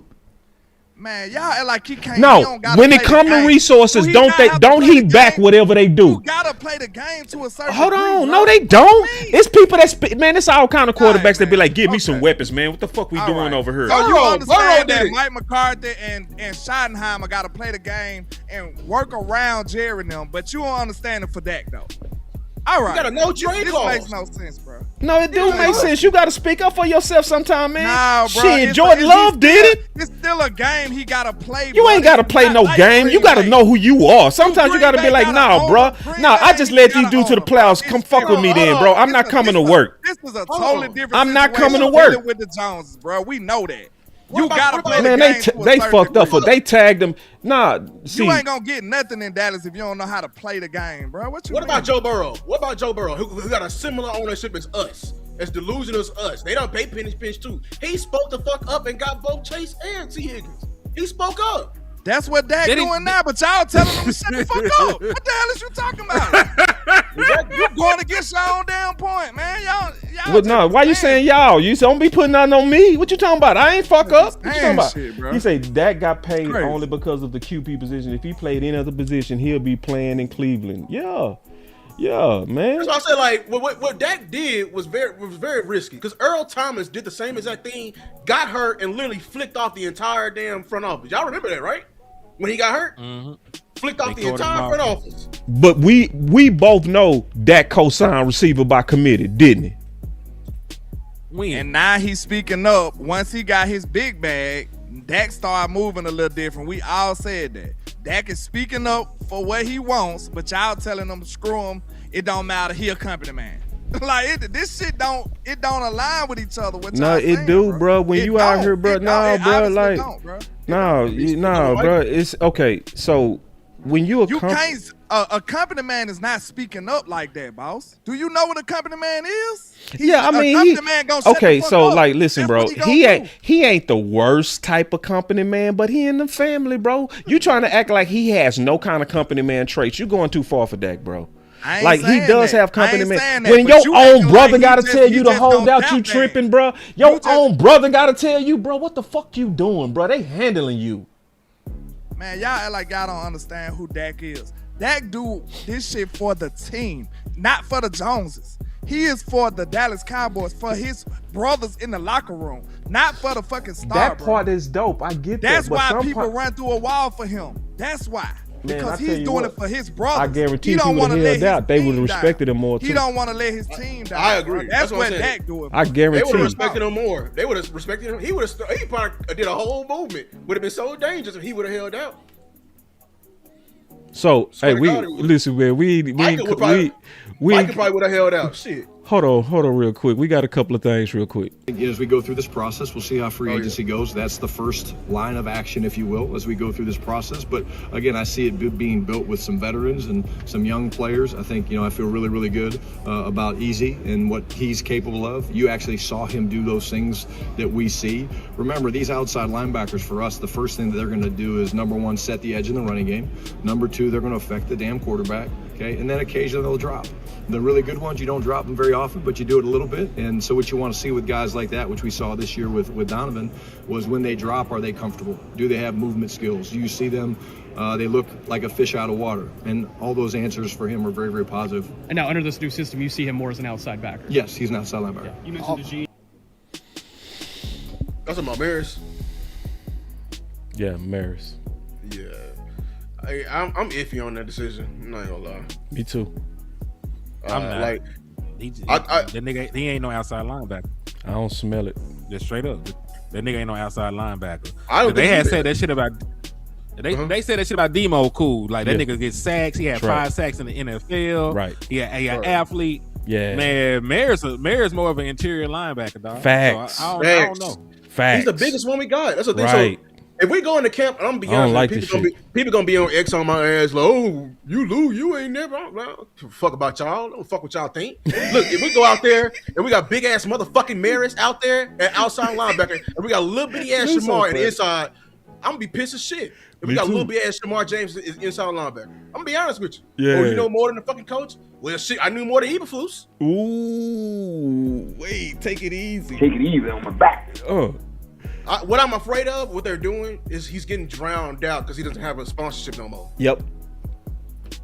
That's what they're doing. Yep. And we're doing it to the wrong fucking people. Right.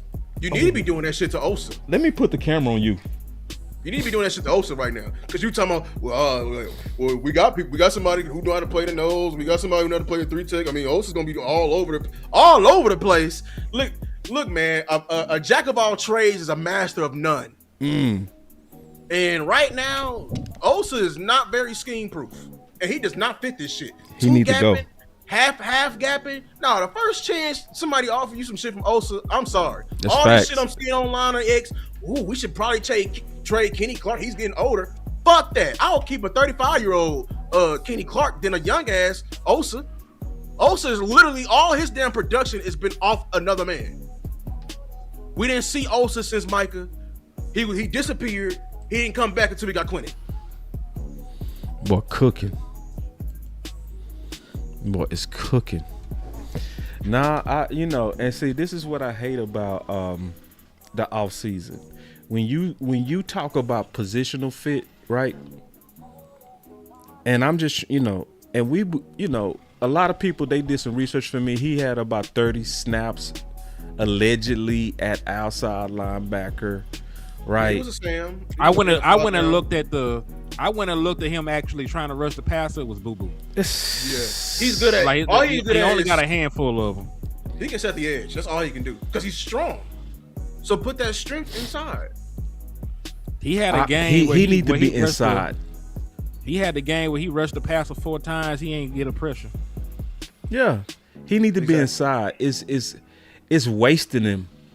And see, it's best to say it now. Don't be the Cowboy fan that just go with anything. It's like it's like this ain't jiving, man. It's like he need to be an interior linebacker, bro. Yeah. Like for real. If they have Demo in there, and they don't have him, I'm sorry. I need more of an explanation because see that word you be throwing around, Schotty, or Christian Parker, you got you now. We'll have to hold your ass to the fire too. I need an explanation.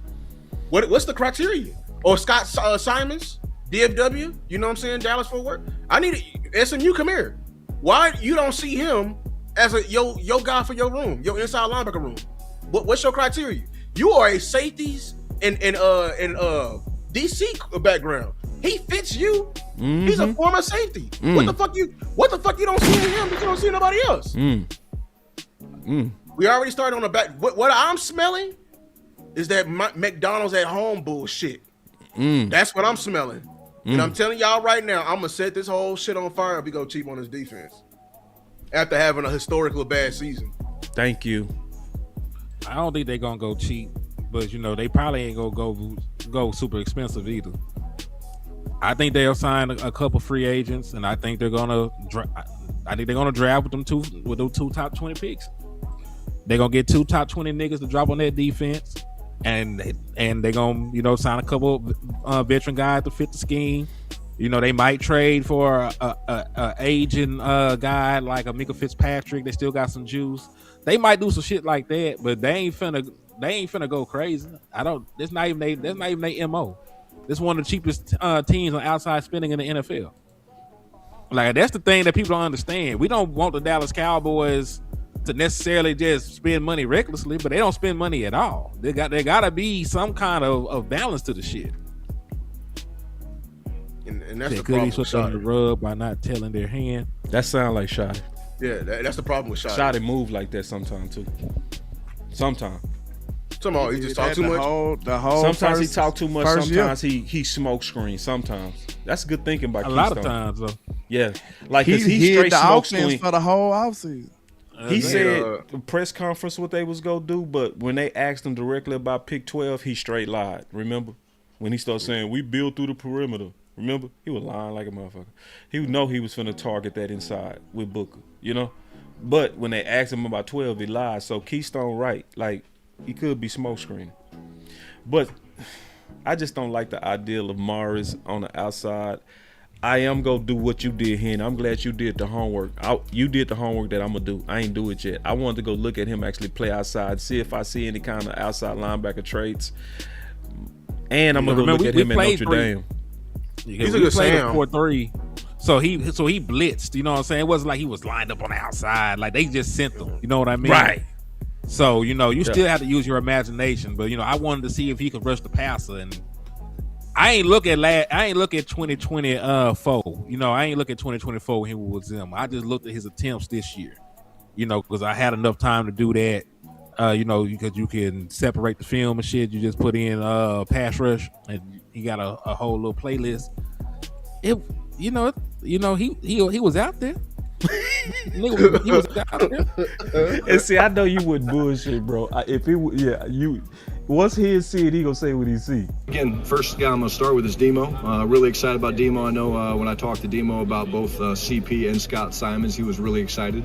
He's excited about an offseason, for the first time in a while, which is what young players need. Certainly guys as talented as he is. Again, we've got some guys that we're excited about that are young. I think Shamar James is a guy that showed up last year for us. The instincts are real. He was swimming a little bit, but he always found the ball, which I think is great. Justin Barron's a guy that we're excited about. Marist Liufau, we're going to move him to outside linebacker. That kind of fits his strengths, right? He's got length. He's got long arms. He's really good at disrupting the ball. So we'd like to build some. Man, outside linebacker. Man, see, I could tell with Schotty bullshit. He has strength. He has long arms, bro. That ain't what you look for on no damn outside linebacker. Just some strength and long arms. What you looking for? A gorilla?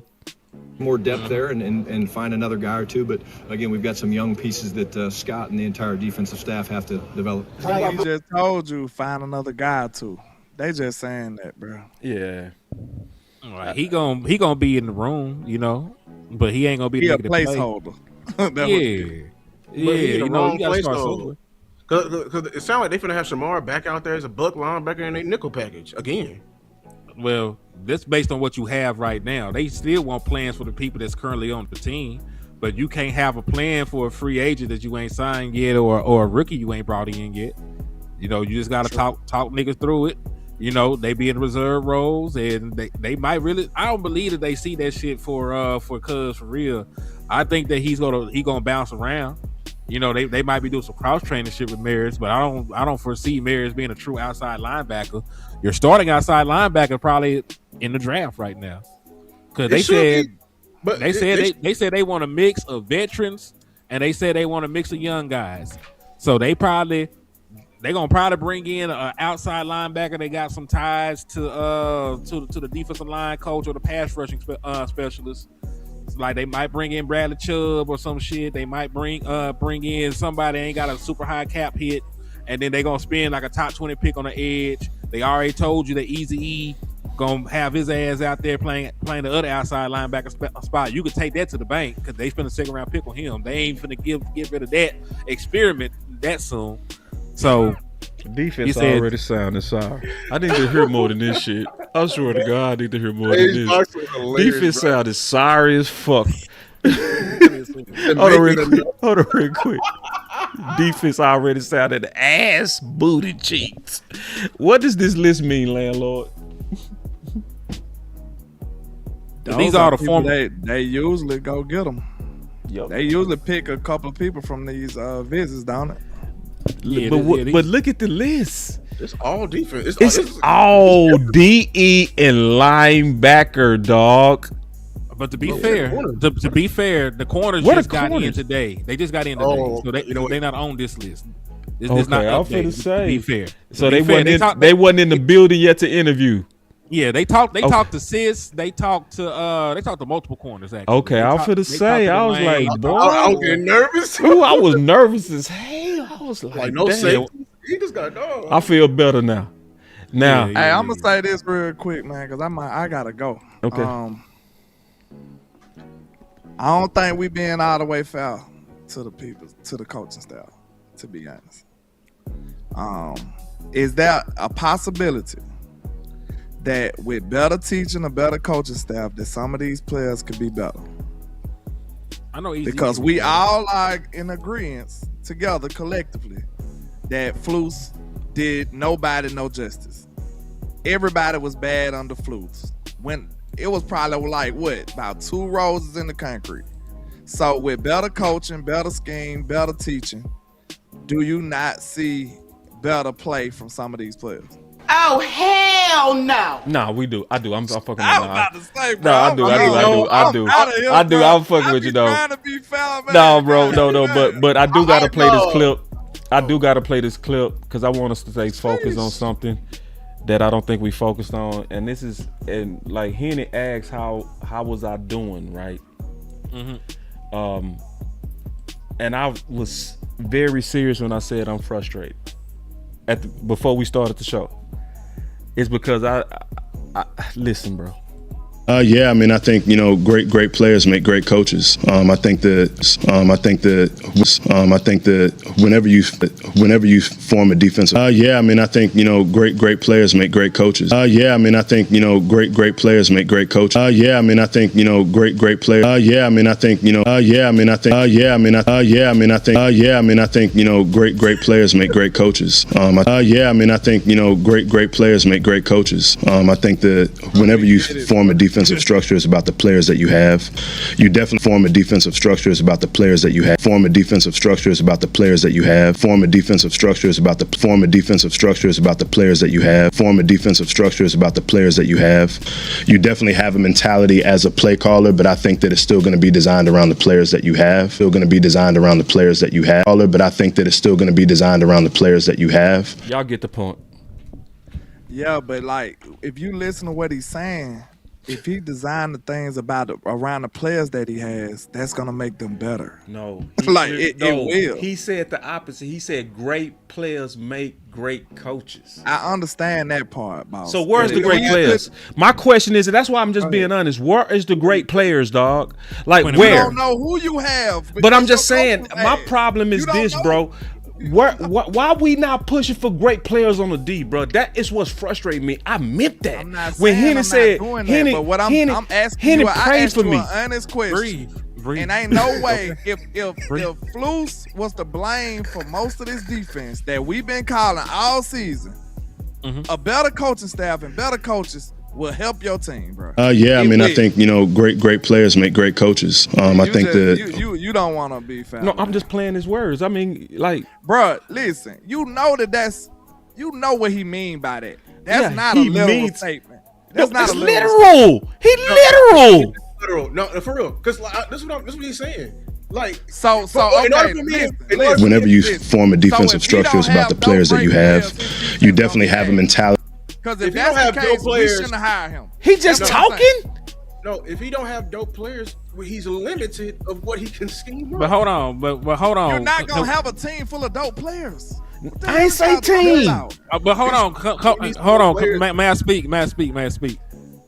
Right. Because I'll say this, you do got some building blocks on here. You wouldn't have came here, you were starting at ground zero. Like literally, I give y'all niggas a lot of flack about having $320 million DTs. You got the best defensive tackle room in the NFC. That's it. That's a starting point. What else we got?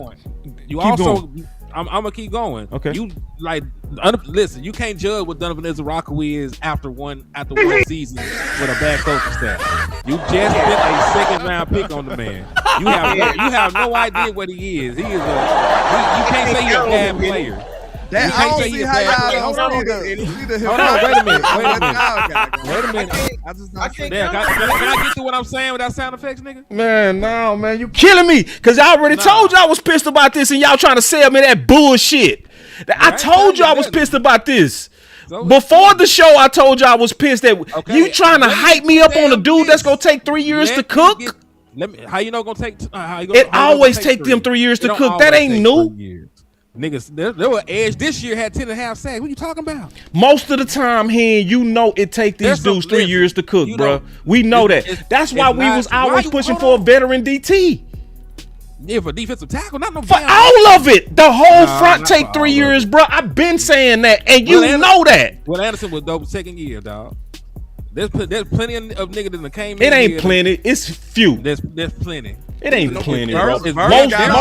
Most these tees take 3 years to cook, bro. And I'm not gonna be hype over no dude that let Clown and beat him out on sacks. Dude let an old ass man beat him out on sacks, and we supposed to have been looking at him at 12. I'm sick of that. I'm sick of all these people that's comparing him. Oh, he's gonna replace Micah Parsons, and then he only get you 2 sacks and shit.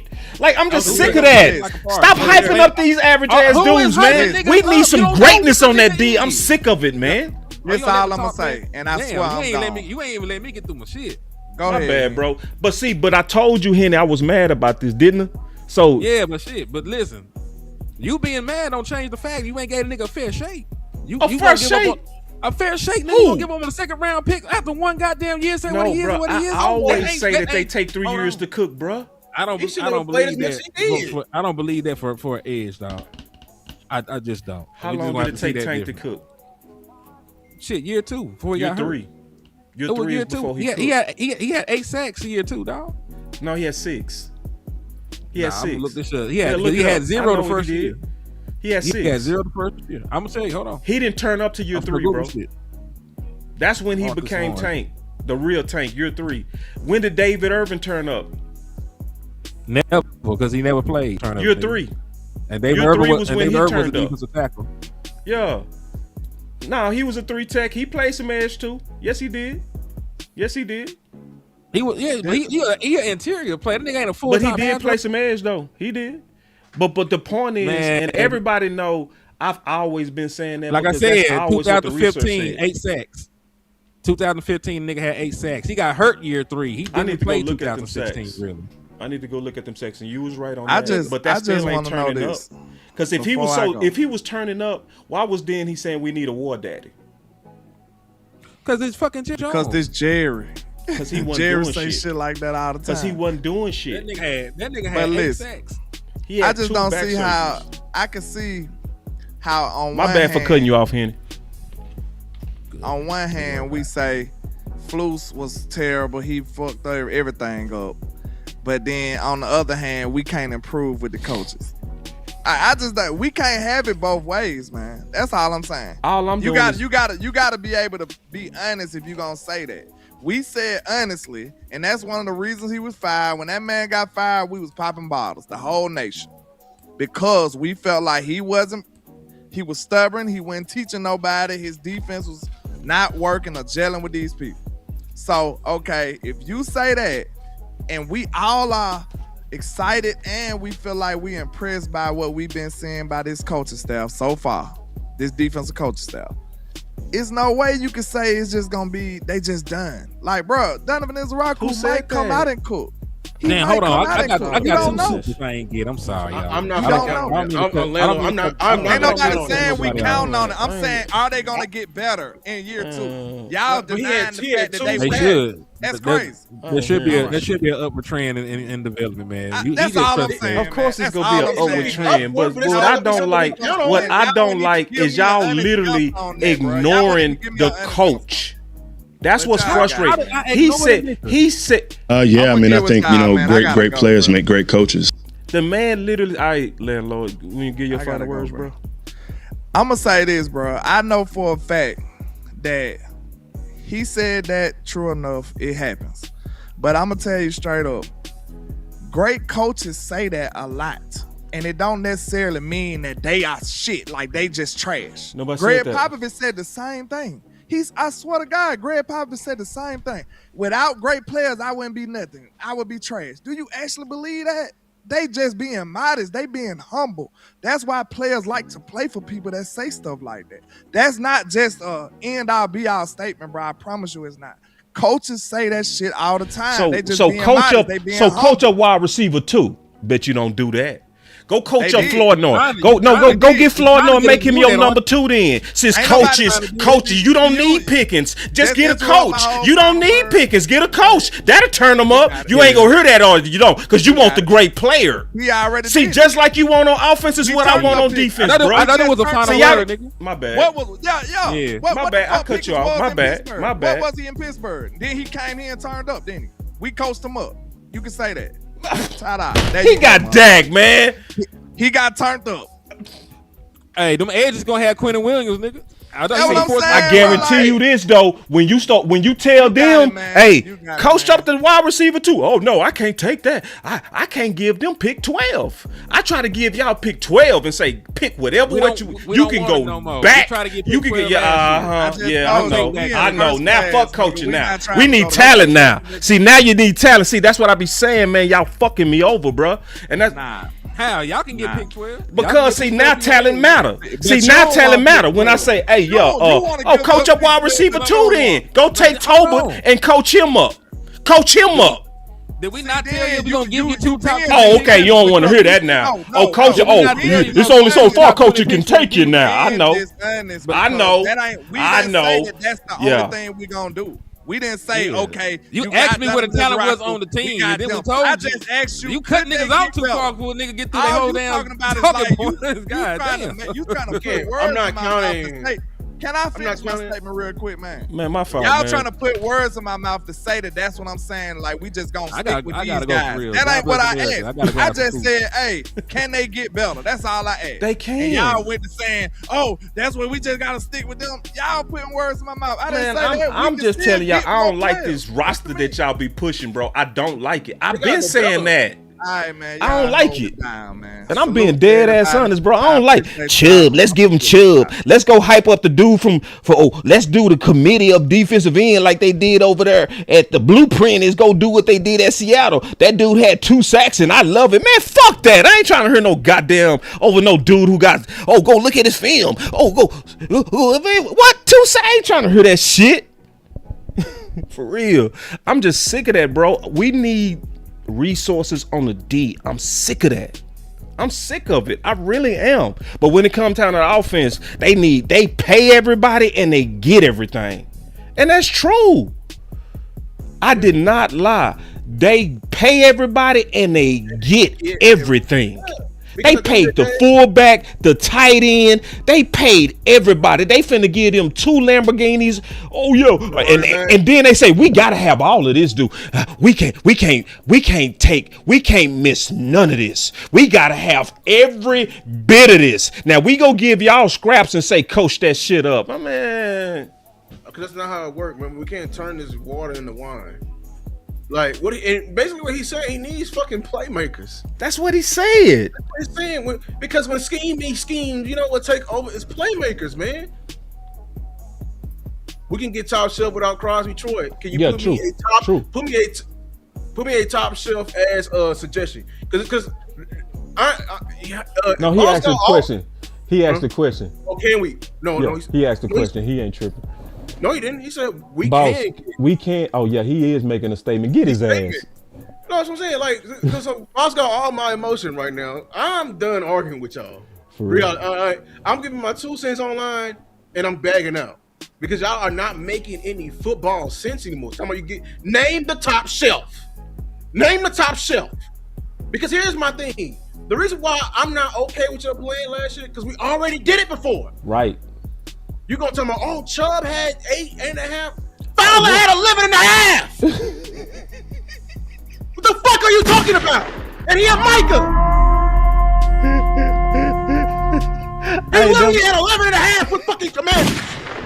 And you mentioning it. We're over here making videos on fucking two sack talking about, oh, if we don't have Max, this is a great ain't no great consolation. No. Hey, listen. I want to be clear. It's not just Crosby I'm pushing for, bro. I want a great look, y'all. I want some resources on the D, dog. Some serious outside of just the DTs, please. Please. And somebody say no to Crosby, that's fine. Y'all can say no to Crosby, that's fine. That's fine. That's fine. Else. You ain't found me no one else yet. I need something else though. Damn it! Like I don't want to hear just know when is we gonna get yes on D? What are we gonna get yes on? Oh, draft. Oh, draft. No, we can talk about draft. We just saw all this shit, bro. I'm not even gonna lie to y'all, bro. It's probably like one edge that is capable of a draft pick that we can sit back and be like, phew, he is gonna be good. Right. All them other edges, even the ones who ran 4.5s today, they are developments, bro. Huge developments. I'm gonna say it right now. Y'all gonna over here talking about, oh, we could just draft old dude from Texas Tech. That nigga can't, bro. He is a third down edge only. I seen his ass on first and second down. I don't want we don't need no more third down edges. We got James Houston. Nigga, we got James Houston. I need a 4-3 down edge. Because, bro, you know why I've been having this shit pit in all week. I'm me too. I've been mad. I'm in my house now and I can yell now. Man, having me fuck up, man. Cause y'all the same ones over here talking about, oh, coach of the defense, but then bitching and complaining, fighting us on RB2 during the season when we wanted another running back next to Javonte to save the defense. Y'all ass like, we don't need another running back. We need an edge. Where's that same energy now? Yeah, and shout out to my boy Landlord, man. I apologize, man. Like, cause I was honest, bro. Lou, I was honest. Like, as soon as my boy Hen came in, he asked me straight up. He said, "How you doing?" I said, "Honestly, bro, I'm frustrated." And he was like, "What's up, bro?" And I was like, I'm hating the ideas. That's all. You know what I mean? I'm hating that it feel like, and I'm just being honest, and it could be my emotions. I'm being all the way honest on that too. You know what I mean? No, you're not emotional. Y'all intentions are not pure. Pure. It's not. Y'all intentions are not pure. Cause see, it's just funny to me how, you know, when it comes down to the defense, oh, we got you some coaches. But when it comes to the offense, they got everything and they saying, and we ain't giving up nothing. We got Lambos over here. We got Ferraris. We got quarterbacks that's worth 60. We got all of that. And we just over, can we get Trey? Can we get Crosby? Nah, we gonna get you Chubb. Be like, man, fuck you, man. And he's supposed to come over here, and not even that. Like, I'm not even mad at Chubb coming over here and being a rotational piece. Y'all want to come over here and legit tell me that he can lead off this fucking room. See, I've been saying it all day. I told Elp that. I'm dead ass. I've been having a bad day, bro, because I be hating this, bro. It pisses me off. It really messes up my day. Yeah, I've been having to watch stand-up comedies and watch comedy. I need to go to church. I need to do something, bro. Because I had to get off Twitter because it's aggravating, bro. It's aggravating. You putting words in my mouth. Nope. I'm just not gonna let y'all keep throwing out these BS ideas. Nope. No, I clearly said I'm cool with Crosby and I'm cool with Trey. I already, but then when I'm talking high level, I ain't trying to hear these low level ass. I'm not even trying to hear nothing about no Donovan Ezeraku. I ain't trying to hear that. Because I'm gonna be honest with you, I'm not counting on that shit. I'm not. He got you 2 sacks this year, bro. 2 sacks. 2, y'all. And then when he got pulled over, what was his weight? 220. Dude built like a safety. Y'all crucified me when I said he needed less reps. When I said he was getting his ass handled by Malata, I got crucified. Remember, I came out the preseason like, he don't need to be getting more reps than James Houston. Oh no, throw him out there, y'all. This is how Micah developed. Y'all was literally comparing this nigga to Micah, and he didn't even tie his damn shoes. I appreciate Day Walker so much. Day Walker, that's my dog, bro. Cause he said that's a true fight, boss. I can't lie. Us team weapons ain't fair when it comes to that, bro. I can't lie. Exactly, bro. That's what I'm talking about. When it comes, dog, we over here like, bro, we'll give y'all pick 12. They like, no. I'm like, damn. We trying to build a D, and you saying build it with nothing but B's and coaching. I ain't trying to hear that, bro. Bro. I want some talent. And then if it ain't Crosby, if it ain't Trey, what's y'all ideas? No, that's what I'm saying. Like, if it ain't Crosby, is a long shot. Can y'all give me another legitimate idea though? Yeah. I don't want to hear about no Khalil Mack. I don't. Okay. Yeah. You did offer up some solutions. You did. I gotta give DA League credit on that. He gave me 5 names that he said these are good people that can probably be worth looking at. Okay. So I'm gonna be fair to him. He did, right? Now, some of them people. No. Right. Some of them, I'm gonna be honest. Chase on. No. Right. Always I'll listen to. Always a legit. He gonna cost some bread too. I'll listen to Always. He has some production. Chase on. Hell no, y'all. Hell no. And see, check this out. They're both positions of need, but one is a position of more importance. How would that discussion go? Well, it's the position of more importance. There's a lot of factors that go in.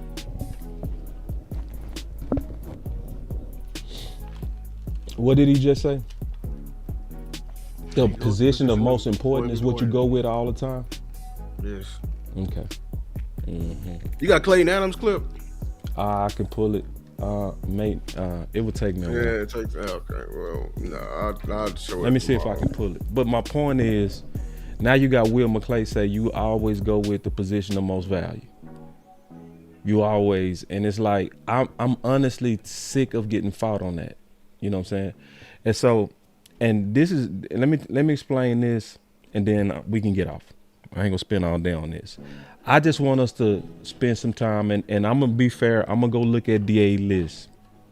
I looked at Chubb though, right? That was somebody that was on a lot of people's list, right? I looked at him. I did like the sacks we saw from old boy out of Pittsburgh. I did like that. They ain't finna let him go. They finna get ready to pay him. Yeah, I'm just saying we did look at some. My point, you know what I'm saying? Yeah, Nick Bosa. No, it's not even Nick Bosa. It's Joey Bosa. A big fuck no. Hell no. Old ass Joe. Old ass Joe. Hell no, y'all. Did y'all not see him? Did y'all not be seeing these people, or y'all be like, hey, y'all going off name value? We're asking it. I want somebody to lead off this room. And I'm gonna be honest with you, the reason why I'm even more what's name, because now they even contemplating not even bringing about Clowney, which means that the coaches are talking about what we talking about. They need somebody with some more impact. If they're not gonna bring back the vet who had the most production of everybody in here, what does that say to you? I don't like it. I just don't. And it's like, we want great players too on defense. That's all I'm gonna keep saying. So this is my whole point of me playing that clip, right? Is when he say you always go with the position that's most valuable. He said always, right? This is why if you go pitch, because this is just fair to us. This is just fair to us. If you go pitch, we gotta have Pickens. It should be because edge is more valuable as a position, and which I don't hear from y'all, one of them dope edges.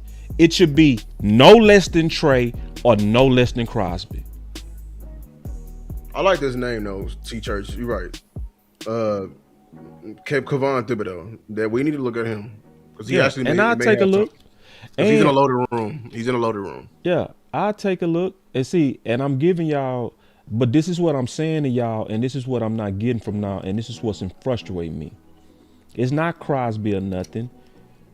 it should be based on what Will McClay said. We need to have Pickens and Trey, or Pickens and Crosby, period. We need great players on D2. That's my point. And I'm honestly sick of having all this on the offense. The greatest kicker, the greatest quarterback, 2 great receivers, the greatest offensive line, 15 first rounders on the offensive line. You just paid your back first. Defense corner got an ACL and shit. The other one got a foot injury. We over here still talking about Donovan Wilson. Linebacker got cut. Your linebacker got cut for the running back. He sure did. Yeah, like we over here moving around people to make room, you know.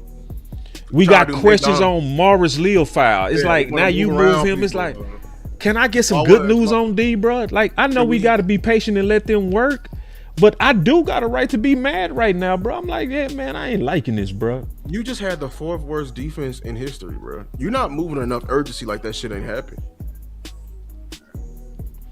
Yeah, Cowboy Nation is he said Henny and Lou been saying we can have both. I've been listening. Y'all ain't been listening. The chances of that happening is low. And that's not even the point about you can have. What are y'all pushing for, though, Eugene? Y'all ain't pushing for both. You know. Y'all pushing for one. And that's what's pissing me off. It's Pickens or nothing. Or Pickens or B-rated ass edges. I ain't trying to hear that shit. Dollar Tree ass shit. I ain't with it. Dead ass honest on that. Oh man, they gonna coach up Donovan Ezeraku, man. I ain't trying to hear that shit. Do that 2 sacks, bro. I ain't trying to hear that shit. We try for a guy here. Yeah, the thing is, y'all like, oh, now we got BT Jordan. He's a pass rushing guru, so we finna get 10. We gonna get 20 sacks out of it, right? But like, no, like all these teachers, they want good students too, man. That's what makes them good. You know how BT Jordan got on the map? Because his first client was fucking Max Crosby. I like this question right here. He said, boss, how you know that's who I knew DC won't? Cause see, I'm looking at y'all list. Y'all don't be pushing for the top on DE on mid. Man, shit, if you was pushing for the top, man, get the fuck out of here. Y'all ain't pushing for the top. Because you know who at the top right now, the free agent list? Trey Henderson. And y'all ain't pushing for him. I ain't trying to hear that. And whoever is pushing that Revis, they both fit. They both can play 3-4. Boys ain't pushing for the top. Boys is pushing B's. I see what Cat's pushing out here, man. That's that man. Nah, bro. If you ain't talking Trey or Crosby, you is not pushing for the top. I ain't hearing it. So hold on real quick. He said, boss, how you know that's who I knew DC want? Crosby or Trey may not fit. Well, I'm being dead ass honest with you. We actually did a film comparison on here, and we looked at both of them, and we know that they both fit because we saw them do 3-4 things on the film, identified and showed it on the film. Drive. Yeah, on the very first. You can see they doing 3-4 things on the first 4 plays, sir. Like for real. And we already did a film breakdown on that, sir. And he moving better. And I'm talking about Trey as well as Crosby, bro. Both of them. And this is all I'm saying, y'all. Forgive my frustration, bro, because I am passionate. I told Henny that before the show, and I was just dead ass honest with him. I said, this is what's going on, and I'm just being authentically real about this. Whenever you in the off season and you start putting in a bunch of work, you believe in the work that you're doing, and it does become emotional because you believe this is the path to win it. You see what I'm saying? And when you see or seem like we going in the opposite, it can frustrate you. Just like my boy Hen, right? Shout out to Hen. When he felt like we was going in the wrong direction when we picked Booker, he walked off the draft show because he really believed in Matthew Golden. So that's the emotions of the off season, and I'm trying to make sure I don't get caught in just like, you know, the emotions of this. But it's also frustrating because I'm also clearly seeing the pattern.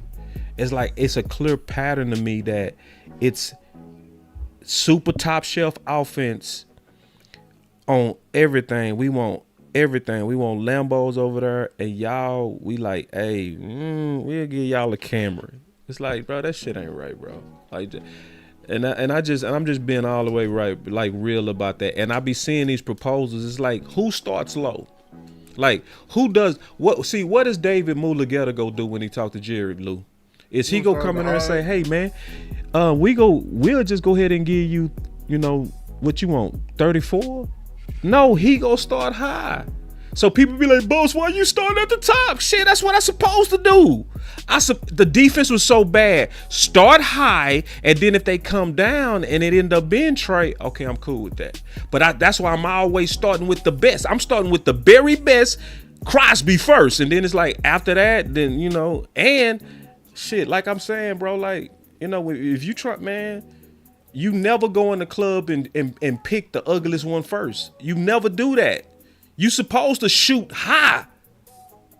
And then your coach over here talking, and then this supposed to be he just talking.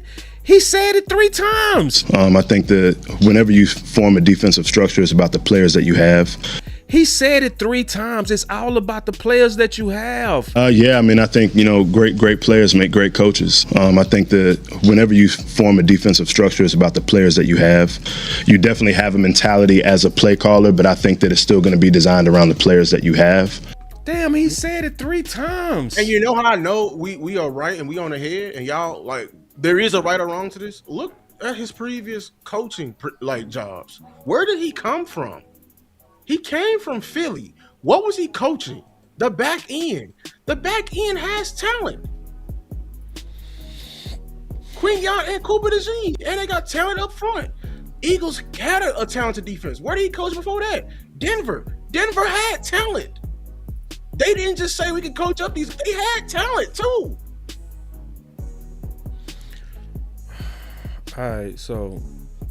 And this is D.A. Lee. Just be honest, is this fair, bro? Just think about what you're saying. But we still have to be realistic on how Dollar Bill Jones handles the money here. But y'all ain't doing that with Pickens. Y'all like, I don't give a damn on what you say, Dollar Tree. You still fighting for what you want over there. But then when it comes to the defense, you know how he is, boss. You know he cheap, boss. You got to start with the low offers. Because, no, y'all not doing that over there. That's my whole point, bro. Just don't bring up Pickens if you ain't bringing up Trey and Crosby. I just don't think that's right. I don't. I'm not interested in presenting Dollar Trees and Marshalls on the defense, but then it's top shelf steak and filet mignon on the offense. It's like, nah, bro. It rubbed me wrong. It goes against the common sense and traditions of winning championships. It's like we breaking all the common sense rules of football 101. So you heard Will McClay say himself. And see, I'm compromising with y'all now because I've always been saying I don't believe you can do both. I don't think you. Hold on, Lou. I ain't know, because you know what? Because then they go pick Pickens. Nah, fuck that. I'm gonna go ahead and go with they plan. If y'all say the cap is a myth, well, shit, I need to see y'all act like the cap is a myth and push both. Then, damn it, because I'm not seeing that. Because see, they not acting like a cap is a myth. See, they act like the cap is a myth when it's time to pay Pickens. Yes. But when it's time to play Aubrey, they put their foot down. And when it come down to the defensive end, it's like, we can't do that, boss. We got to be realistic. Oh, what? No, because it ain't no realism when it comes to pay Pickens. It's pay him whatever he want. Exactly. Nah, bro, like, it's just not right. It's not common sense. Like, you heard Will McClay say himself, you always pick the most valuable. He said always. So all I want, it's a simple ask and it's fair to me. It's fair. Don't lobby for Pickens and then try to feed us bees. Lobby for both. That's fair to me. If you go push Pickens, it's fair to me to pitch and push for Crosby and Trey. Shout out to him, because at least that's what he been doing. That's at least what he been doing. Whether we believe it can be done or not, I at least want to see us pushing for great players on the defense. That's all I'm saying.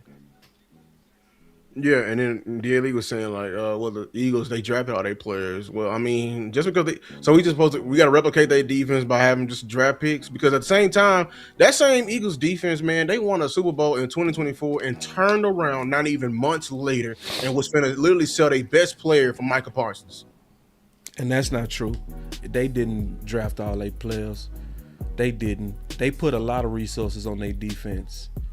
Free agent resources. Nick Bond. Yeah, they went and got Nick Bond. That was a deal, but it was more than him. Remember the first Super Bowl they went to that they lost? They had Hassan Reddick. They paid for Reddick, bro. Then when they did draft that dude, Jordan Davis, he wasn't working out. They went and got Soup. Then they got limp, and they went and got. They invested into their D, bro. They didn't just say, "Hey, we drafted, figured out." No, they didn't, bro. They put money on their D. They put money on their D, bro. And before they had Queen, they were paying their corners too. Yeah, like, and then they went and got Sweat before they drafted them 2 youngsters. They went and paid for 2 corners. And stole Bradbury from our rivals. Yeah, they paid for the safety too. They paid for the whole goddamn thing, bro. Oh damn, they bought Darius Slay, paid him top corner money.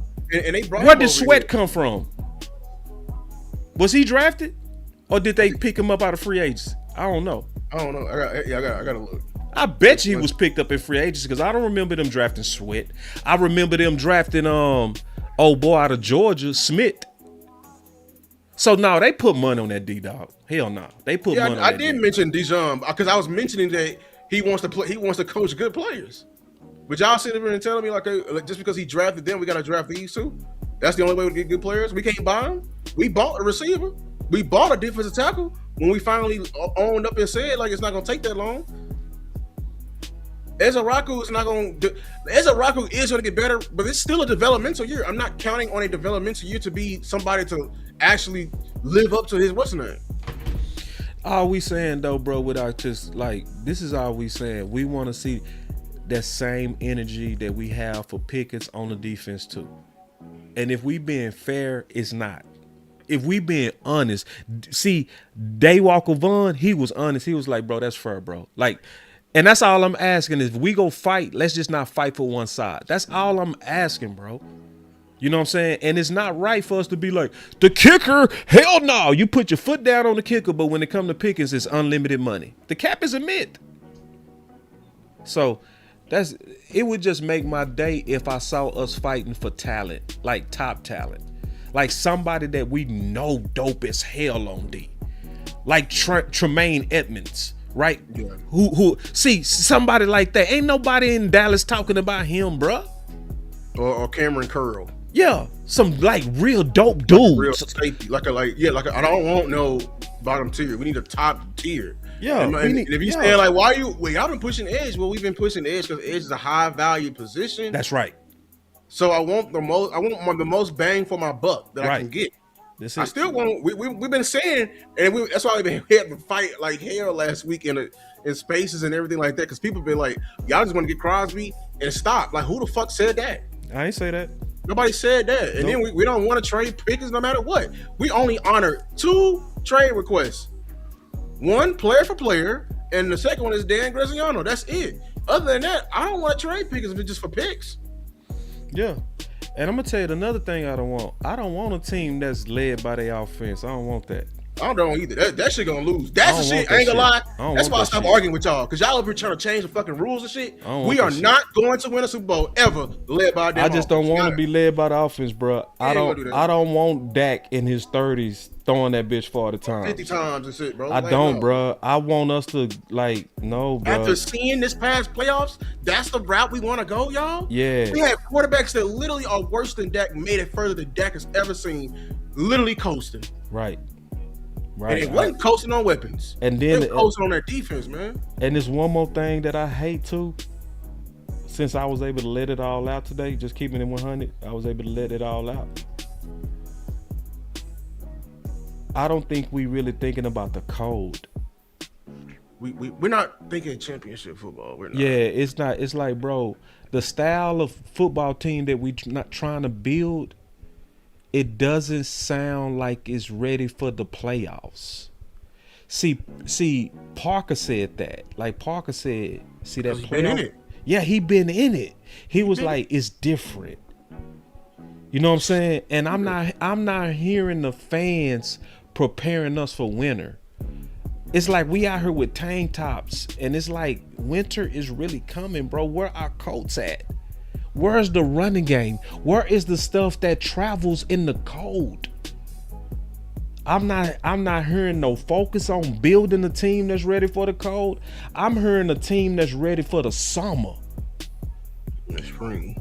In the spring. I'm just being all the way honest, bro. And then that's why I'm over here frustrated. Like, dog, this don't sound like championship building to me. This sound like some fun shit. It sound like it's gonna be fun, but it don't sound like when it just. It's just when it get ugly, man. When it get ugly. And I'm telling you right now, it ain't no if. It's a win, man. That shit is a guarantee. It got ugly during the season. Yeah. But we ignore it. Yeah. Listen, and I'm just giving y'all my concerns, man, out of love, bro. And I'm just being all the way honest. This is why I've been frustrated. It's like, aim high on D. That's all I'm gonna continue to say, man. You know what I'm saying? Yeah, he said Jersey had enough snow, fellas. It's snowing up there, big dog. Yeah, they still in the snow. I heard it. Yeah, I heard it. Yeah.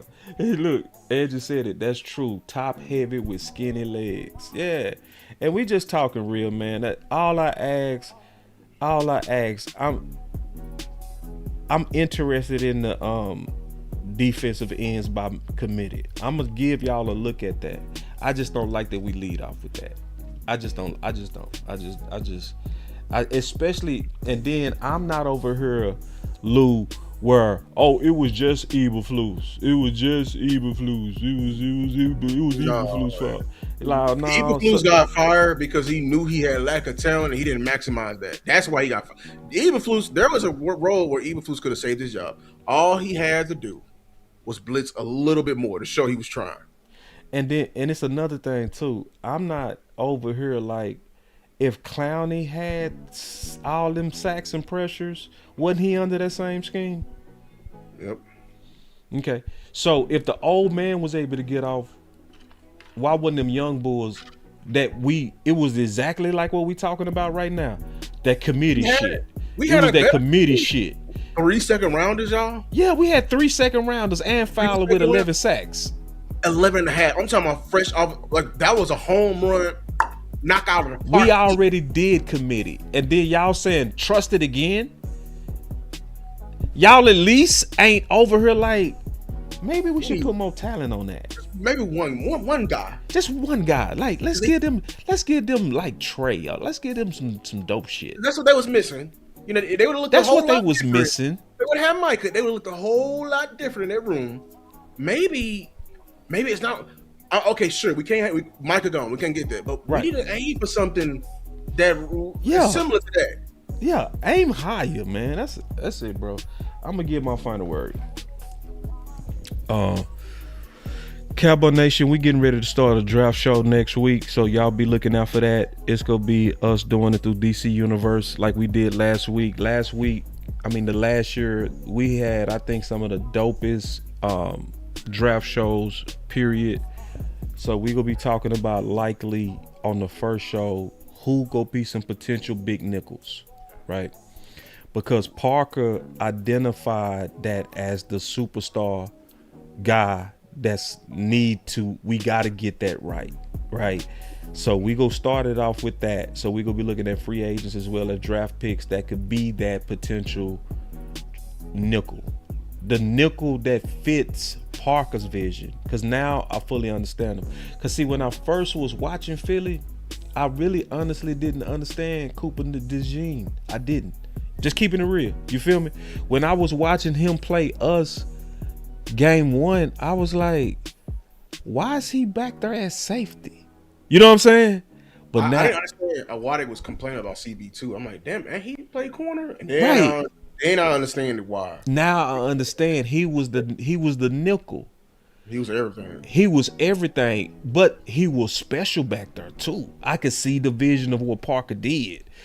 And because I remember some of them key plays. I remember when he tried to take Ferg head off in the end zone. Y'all remember that when Ferg dropped that ball? That was Cooper that was beelining his ass. You know what I mean? Coming straight at him like a missile. And then on the last play of the game, when CD dropped that ball, it was Cooper DeJean right there again that was trying to take his head off. But he was the nickel. I was like, I get it. He was a versatile player. He was their super player. So we got to go find Dallas that. You know what I'm saying? So we going to be talking about that. And then we going to be talking about all the other positions of needs and what's the best way to go about it. So the draft show is going to kick off our draft show. So I just want to talk about that. excited for that. And it's gonna be the whole crew. It's gonna be, obviously Amp, Star, me, Lou. I'm gonna try to see if I can recruit Dome, because Dome put a lot of time on this. I know he been looking at these dudes already since last year. Real talk. So I'm gonna try to reach out to Dome and see if he'll want to get down with it. So anyway, man, I'm excited for that. But y'all forgive my frustration a little bit. Y'all be patient with me. I have been upset. I was just being honest about that. I want us to build this deep, and I don't sense the urgency. Just keeping it real. And the last thing I'm gonna say on my final word is, y'all saw me like this before. The last time I was like this, Lou? The last time I was like this, bro, is when we pick Pickens. The last time we was like this is when the last time I was like this is when we made the Pickens hire. You know why I was mad? Because the moment we got Pickens, everybody stopped working. And like, I can't. Yeah, my boy say, where's the OC? The OC is a professional trainer now. He training professional athletes and high school players. So he'll come whenever we ask him, but I intentionally don't ask him because I want him to stay focused on the bigger thing that he's doing.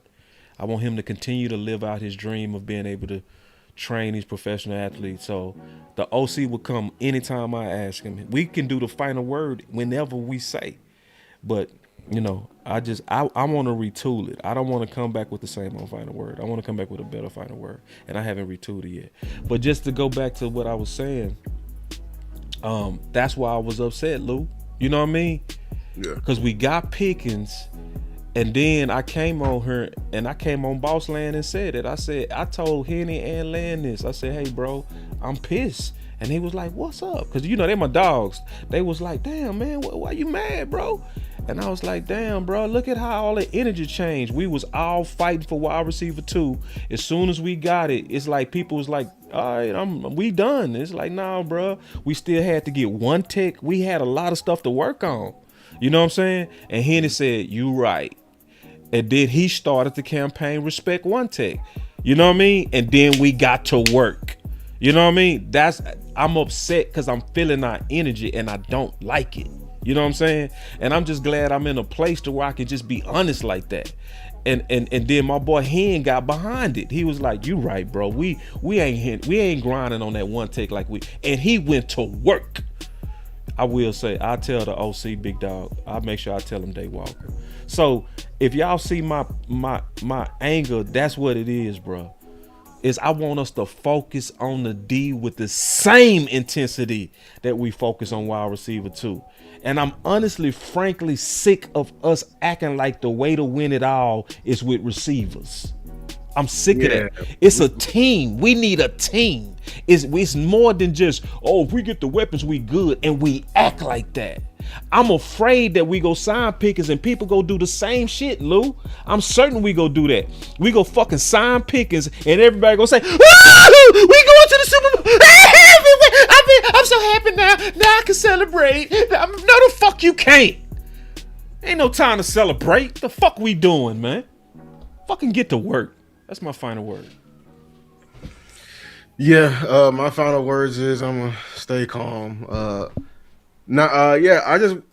just want to ask y'all, if the offense was literally so bad that it was the fourth worst offense in history, like what would your attitude be different about the offense? If your answer is yes, you should be ashamed. I'm an offensive YouTuber. I'm an offensive line guy, man. Draft tackle, whoa. You know what I'm saying? But at the same time, bro, that's another thing why I stopped arguing. Y'all started changing the rules. Like, bro, yeah, I play offense, but shit, we can score points. But dog, if we don't have a defense, we don't have a chance. That's right. And that's real. There is no change in the rules to that. Right. There is no we can revolutionize. No, you can't, bro. This has always been a formula every single year because that's the only thing that travels. There is no way you can get around it, y'all. No way. Even the best quarterbacks, even Mahomes, Joe Burrow ain't. Look, y'all want to know how important, and this is why I'm fighting y'all so hard on what, because and why we said we're going to be the Bengals part 2.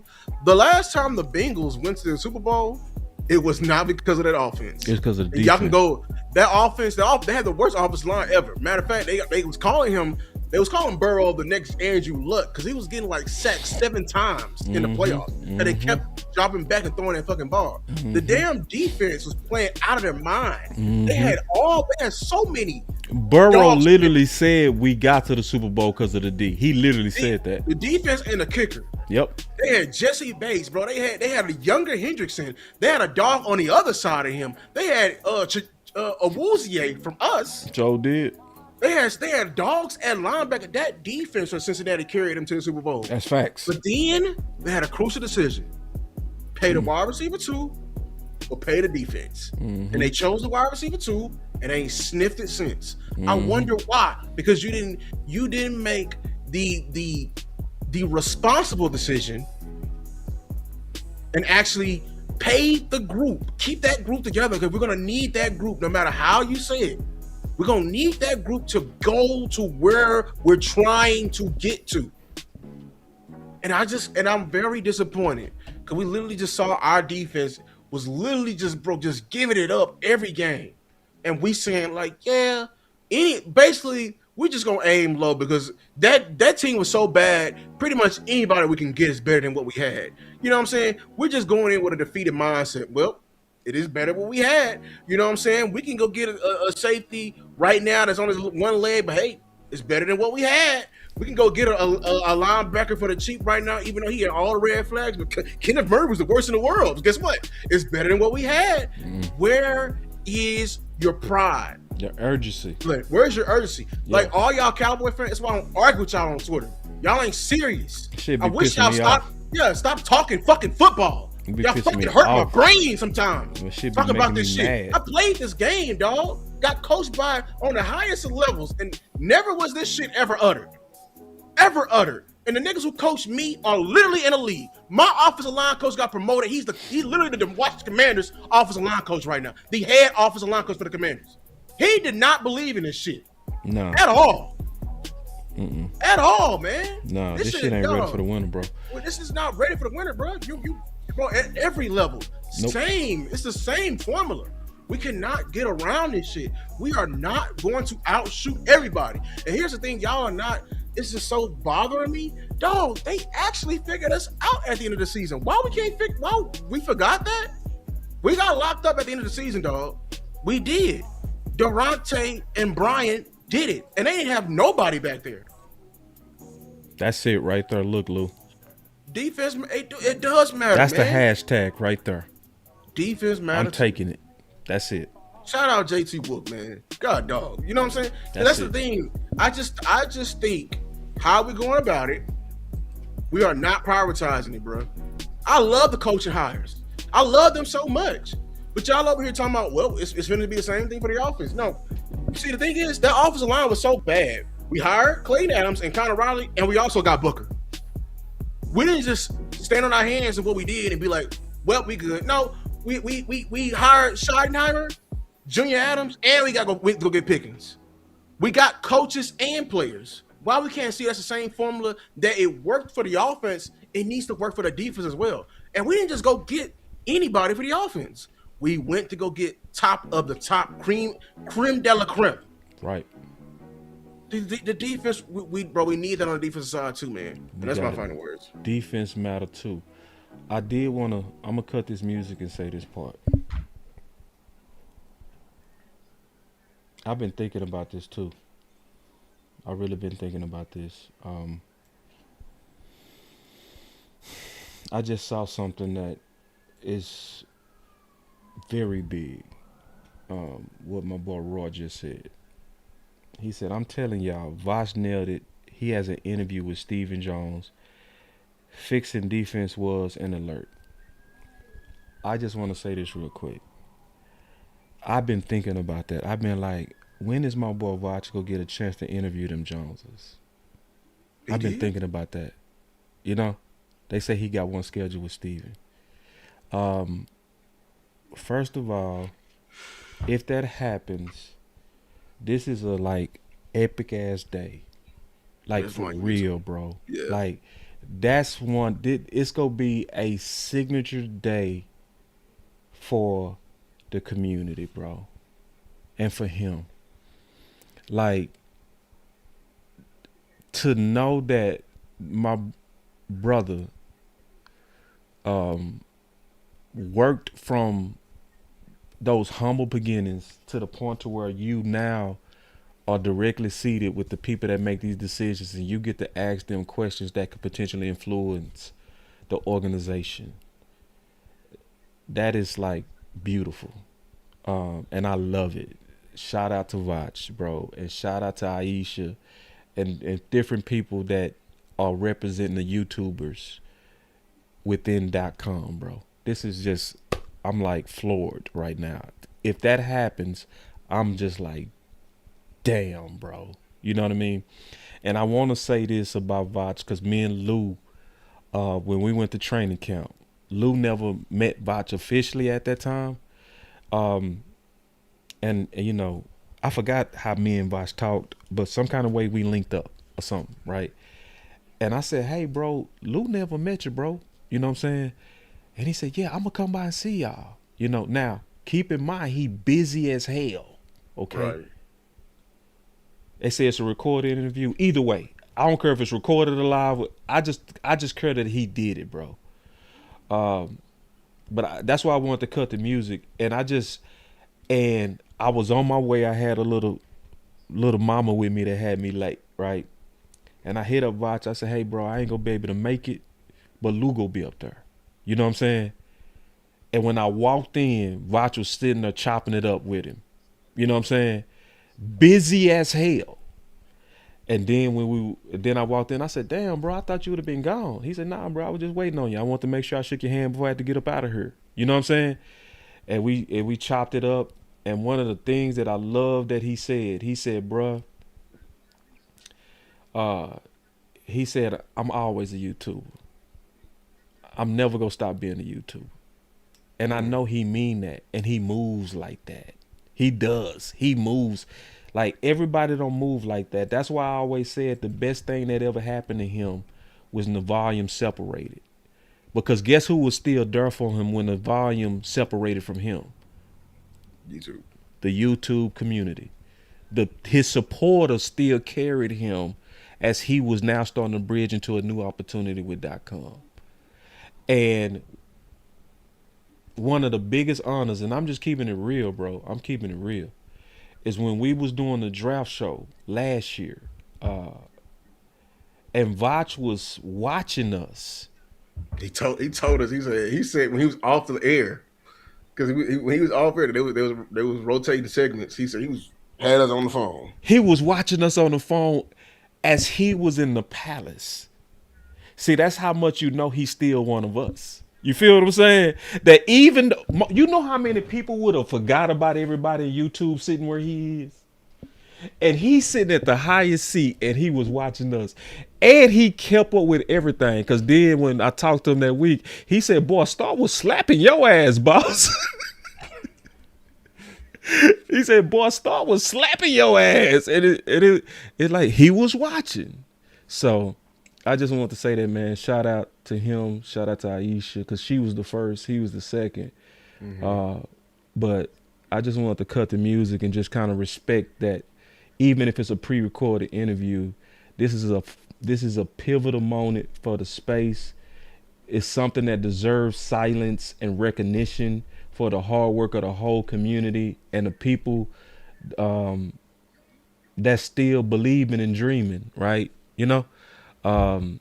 So I just want to say that, bro. Just shout out to the whole community. And listen, more and more they know who you are. They know who the people in the chat are, and they definitely know who all of us are, man. So we go keep working, man. Everybody clearly sees now that our voice matter.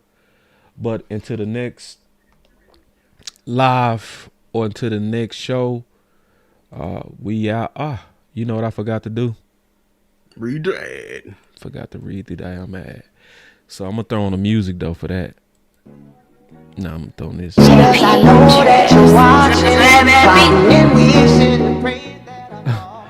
Go for a Hail Mary on your sleeper picks and win up to 100 times your money. Use promo code BCS and Sleeper will 100% match your first deposit up to $100 instantly, man. Shout out to everybody, landlord. Y'all forgive your boy for going crazy, but that's the ad read, man. We are up out this thing.